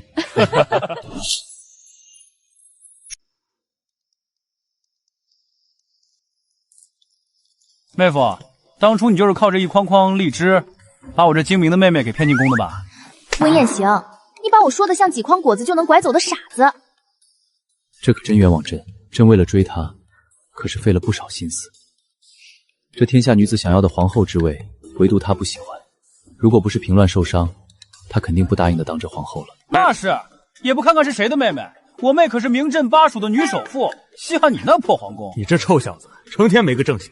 就你这般不解风情，以后若是有了心仪的姑娘可怎么办？恐怕你都追不上。你爹说的对，你多学学陛下，上点心吧。爹娘，你们怎能长他人志气，灭自己威风？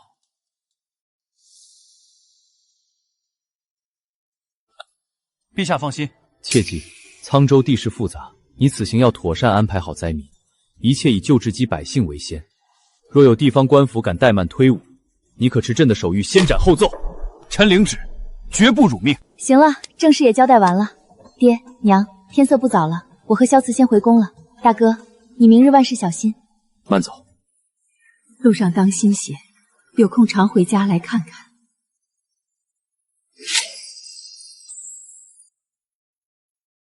太后驾到！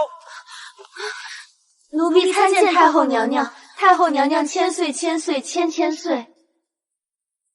为何皇后还不出来迎接哀家？这凤仪殿难道连最起码的规矩都没有了吗？禀太后娘娘，皇后娘娘她不在殿内。不在？大半夜的不在寝殿安息，她去了何处？禀太后，皇后娘娘与陛下出宫了。荒唐！她私自出宫，还带着陛下，这要是遇上刺客，陛下有什么闪失，她担待得起吗？太后息怒，当心身体啊！哀家怎么息怒？今日哀家就在这凤仪殿坐着等，倒要看看温淑年要如何给哀家一个交代。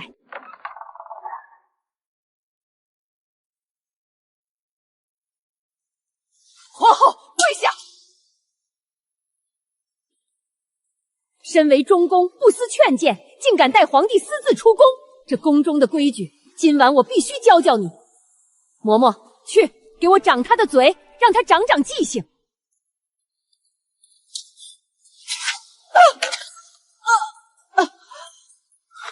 放肆！谁敢动朕的皇后？皇上，你竟为了这个不懂规矩的人，纵容他在后宫无法无天！太后娘娘，您快别生气了，气坏了身子可不值当。您若是真觉得我不懂规矩，这皇后之位我不做便是了。你说什么？我说，那我回巴蜀好了呀。若不是看在萧慈的情分上，这冷冰冰的皇宫我才懒得待呢。每天还要应付这些破规矩，太累了。萧慈，这可不是我要反悔，是太后娘娘容不下我。那我明早可就收拾包袱回家。不行，淑年，你不许走。母后，今日是儿臣带皇后回的温府，你若是要责罚她，那你是不是也要动朕？我知道母后因为纳芬的事对皇后心生不满，可儿臣此生要么只有她这一位皇后，要么孤独终生。你荒唐，简直荒唐！来人，母后凤体暴晃，送她回慈宁宫静养，无事不必出来了。太后得罪了，请吧。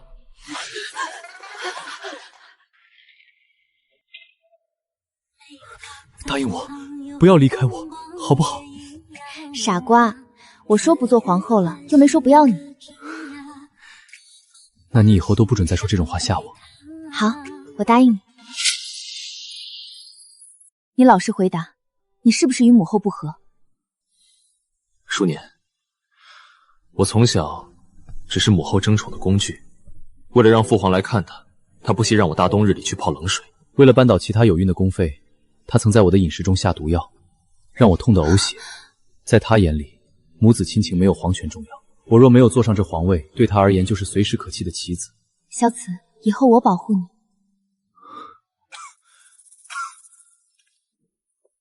先把药喝了。太医嘱咐过你染了风寒需要静养，今日的政务我来替你处理，你不许再碰奏折了。有你替我分忧，我自然求之不得。辛苦你了。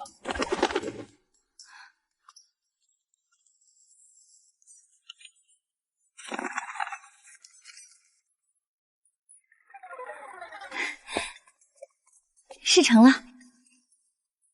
很好，那些奸商已经把沧州附近能救急的粮食都收购了，可以收网了。如今沧州附近的粮食价已经彻底恢复正常了，只是不知道哥现在怎么样。放心吧，他那边一切顺利。他传信说，沧州受损的堤坝也快修好了，开春的汛期便不足为惧了。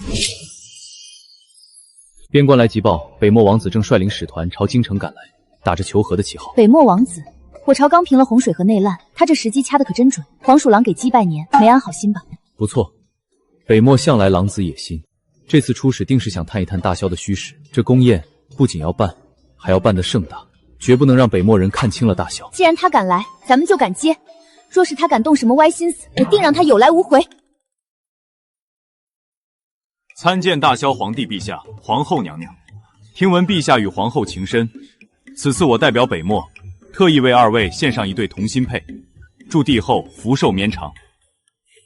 北漠王有心了。我在北漠时，听闻皇后娘娘的威名，娘娘向全国推广番薯，开办红糖坊，让无数百姓吃上了饭。今日一见，娘娘果真不凡。过虑了，本宫不过是尽了些绵薄之力。这天下太平，仰仗的是陛下免除瞌睡的治国之策，与前线将士的浴血奋战。北漠若对农耕之术感兴趣，两国互市之时，大可交流一二。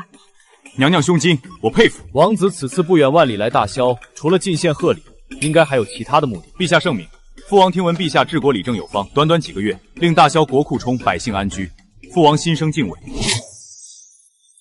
此次派我前来，便是想亲眼一睹这盛世的风采，更盼能与大萧签下百年修好之约。百年修好，想大萧与北漠在边境少说也打了30年的仗，无数将士埋骨黄沙，没想到有朝一日竟也能在这金銮殿上心平气和地谈论结盟之事。刀戈相将，百姓遭殃。如今陛下治下繁荣，北漠心服口服，愿止戈修好。若北漠真心修好，不再侵扰边境，孤定让两国百姓共享太平。来人，传孤旨意，北漠王子远道而来，已在太极殿备下国宴，王子请入席吧。多谢陛下。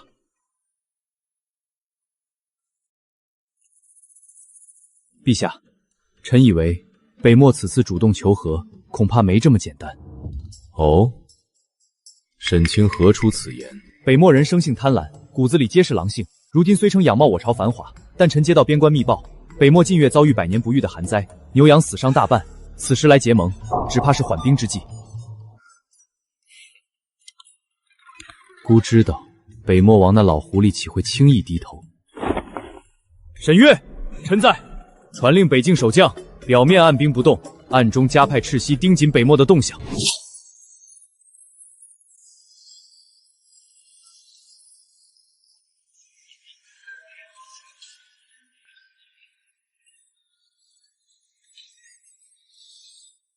你可以尝尝这道辣子鸡，这是本宫在巴蜀时钻研的吃法，特意命御膳房做的。过瘾！娘娘不仅懂农耕，这厨艺也如此精通。不知你们北漠有什么美食？若有机会，本宫倒也想见识一番。哈哈哈哈！我北漠大口吃肉，大碗喝酒，最有名的便是烤全羊。下次陛下与娘娘若有机会来我北漠，我定当亲自宰羊，拿出最好的酒招待二位。好。那朕与皇后便记下王子这顿烤全羊了，请。王子远道而来，光饮酒品菜未免单调，不知王子可听过我朝的投壶之戏？不如微臣陪王子玩上几局，助助兴。略有耳闻，听说极考眼力，不过这投壶若是没有彩头，岂不是太没意思了？王子远道而来是客，这彩头不如由王子来选。我看他就不错，若我赢了，便将这大萧的娇美宫女赏给我，带回北漠做个内奴，如何？娘娘救命！奴婢不想去北漠，娘娘救命！不过是个奴婢，王子既然看上了，那便……慢着！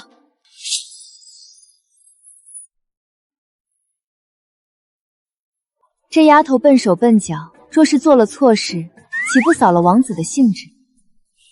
既然是两国比试，拿个粗笨奴婢做彩头，这跌了我朝的待客之道。那娘娘觉得何物才配得上这彩头？陛下，你觉得呢？番薯，你赢了，我们便教你这番薯的种法。王子若赢了，我便教你；若是沈大人赢了，也不用王子出什么彩头，只需王子再干3大碗烈酒，如何？哈哈哈哈！娘娘果真爽快。好，就依娘娘所言，这投壶我比了。哈哈哈哈哈！上工具。陛下，沈大人能赢吗？沈月从小到大靠着这投壶技术，都不知道赢了多少珍宝。你且安心看着吧。北茂王子中4旗，沈大人中5次，冠尔2重。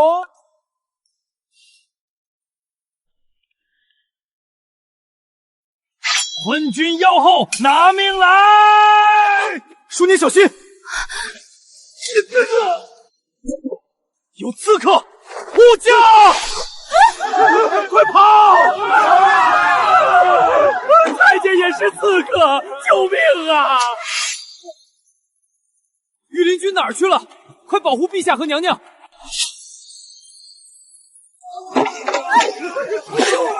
哈哈哈！大萧的国宴真是刺激，痛快！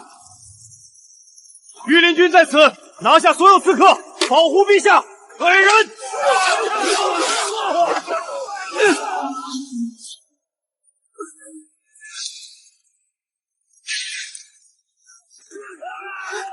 小紫，血！舒年别怕，姑在这里，闭上眼睛，不看。舒年，舒年，你怎么了？启禀陛下，刺客已尽数捉拿。传太医，快给朕传太医！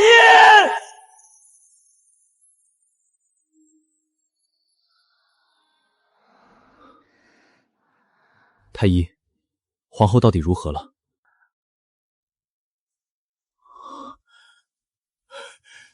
陛下大喜，大喜啊！陛下，温淑年都昏迷不醒了，喜从何来？回陛下，臣方才仔细盘查，娘娘脉象是喜脉呀。你说什么？娘娘怀有身孕，已1月有余。今日娘娘只是因为有了身孕，身子比平日虚弱，加之在太极殿受了惊吓，这才昏倒了。朕要有孩子了。是的，陛下，恭喜陛下，贺喜陛下。那皇后什么时候才能醒？陛下放心，臣这就去开几副安神保胎的汤药。娘娘只要好好歇息，待这阵气血平复，晚些时候自然就会醒来。那就好，那就好。传朕旨意，凤仪殿上下重赏。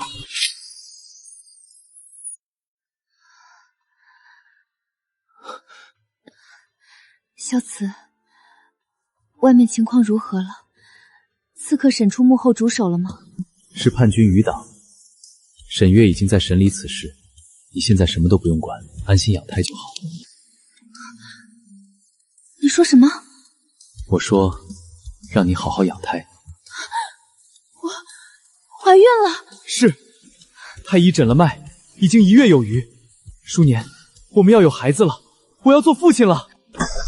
陛下呀，我实在是拦不住啊！妹啊，你还活着吗？大哥来救你了！我的宝贝闺女啊，可是吓死爹了！我的舒儿啊！不准扑！都给我站住！陛下，你拦着我们干嘛？我看看我亲妹妹不行啊？看可以。舒年如今有了身孕，你们这般毛手毛脚，若是伤着腹中的孩子怎么办？怀了！老天保佑，我要当外公了！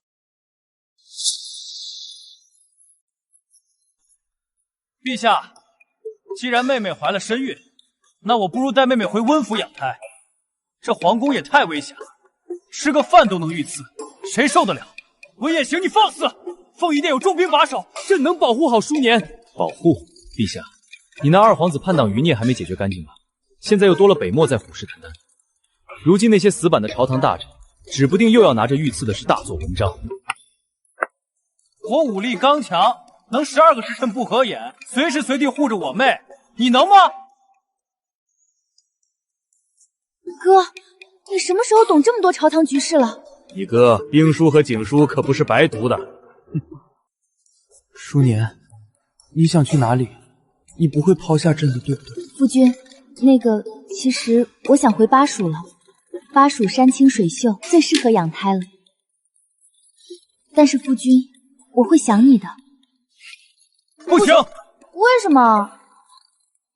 巴蜀路途遥远，山路崎岖，你如今怀有身孕，怎么能经受这种舟车劳顿？对，这事儿我站陛下，绝对不行。行吧，行吧，那我回温府总行了吧？行吧。娘，我今晚想吃红烧排骨、爆炒肥肠，还有辣子鸡和水煮肉片。太医特意吩咐了，舒年受了惊吓，如今饮食必须清淡健康，他的膳食只能是清粥小菜，老母鸡汤，不能重口味。萧慈，你还不如让我去和刺客打一架呢。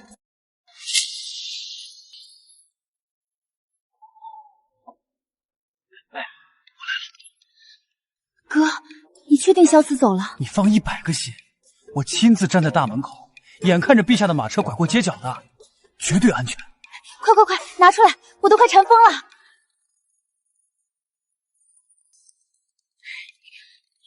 香啊，还是哥好。我这10天被萧慈逼着天天吃炖的大鱼大肉、清汤寡水，我吃的都要吐了。现在知道哥多好了吧？对了，妹，你明日可得跟萧慈说说，别往温府送东西了。那绫罗绸缎、百年人参，我家库房快塞不下了。舒年肯定会喜欢。哥，你傻呀？那些可都是真金白银，你不要我要。万一以后我这皇后不当了，跑路回巴蜀，我温府也是富甲一方啊，下半辈子躺着吃辣子鸡。好啊，不仅偷吃，还天天盘算着跑路不当皇后。你这皇后当的不是挺自在的吗？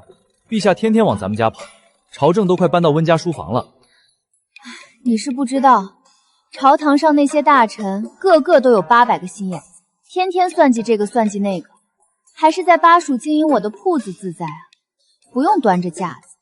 不过看着大萧如今风调雨顺，百姓安居乐业，又觉得这一切都值了。夫君，那个妹夫啊，想起来我还有一份奏折没写，军情紧急，刻不容缓，我就不打扰你夫妻2人叙旧了。哥，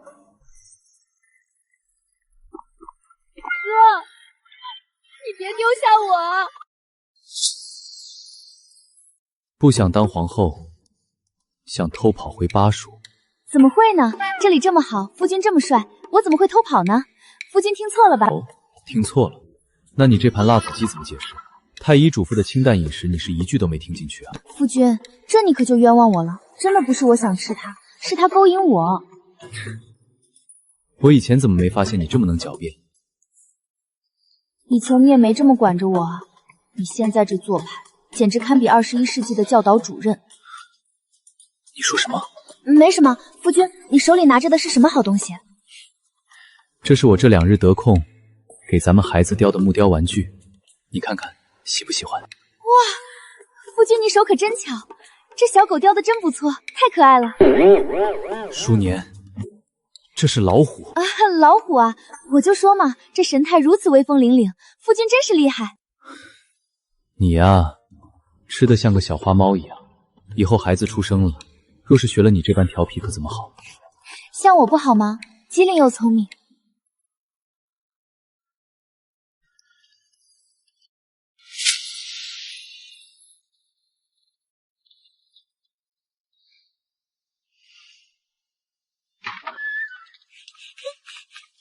娘，爹带荔枝回来啦！又偷吃几颗？5颗？6颗，我只伸了5根食指。你跟你爹一模一样，半点不老实。萧慈年年都要南下暂住2月，百官劝谏都拦不住，一句朕的皇后在巴蜀，便堵住朝野非议。我哪里不老实了？妃子绣，今年头一批。你尝尝。萧慈，当年你贬我来巴蜀，可想过今日光景？不曾。那你可后悔？后悔。后悔何事？后悔没能早一点贬你，早些送你来，我便能早些寻到你，也能早些吃到你做的辣子鸡。合着你这皇帝当的清闲，千里迢迢跑巴蜀来，就为了一口吃食？吃食是顺带的，朕主要是来见皇后。没个正形，程旭还在这儿看着呢。那皇后赏脸，尝尝朕亲手挑的头茶荔枝。我也要，爹偏心，只给娘剥，不给我剥。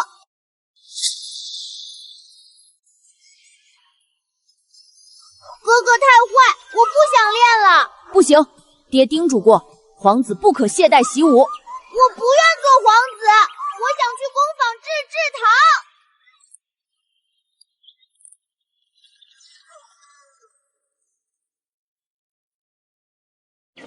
温姑，不对，皇后娘娘。照旧叫我温姑娘便可。皇后的称呼太过生分，平白显老。温姑娘，有一事告知于你：温锦瑶在安堂独居，前几日染病离世。她怎么走的？身染重疾，安堂条件简备，没能撑住。派人妥善安葬，终究同属温姓。另有一事，薛氏也于近日病逝，二人离世相隔不远，合葬一处，母女相伴，不必分开。你待温锦瑶，远比我预想的宽容。并非宽容，是我早已放下过往恩怨。何时彻底放下的？很早之前，在巴蜀第一次吃到荔枝时便懂，从前所有纠葛都该翻篇了。一晃10余年，流放颠沛，我从未想过还能合家为坐，共享团圆。雁行撑起温家，数年苦尽甘来，甚好。爹，苦日子已然落幕，往后岁岁年年，我们一家人永不分离。如今温记堂藏开遍13省，藩属种满大多数良田，我温家有我妹，真是天大的幸事啊！是啊，如今天下朝政清明，百姓安居乐业，饥荒少了70%，糖业兴了100业，这里头大半都是叔年的功劳。是我们大家的功劳。好吃，娘做的比御膳房的还香，哥我还想吃。进食当守规矩，不成体统。你俩啊，真是一个随你娘，一个随你爹。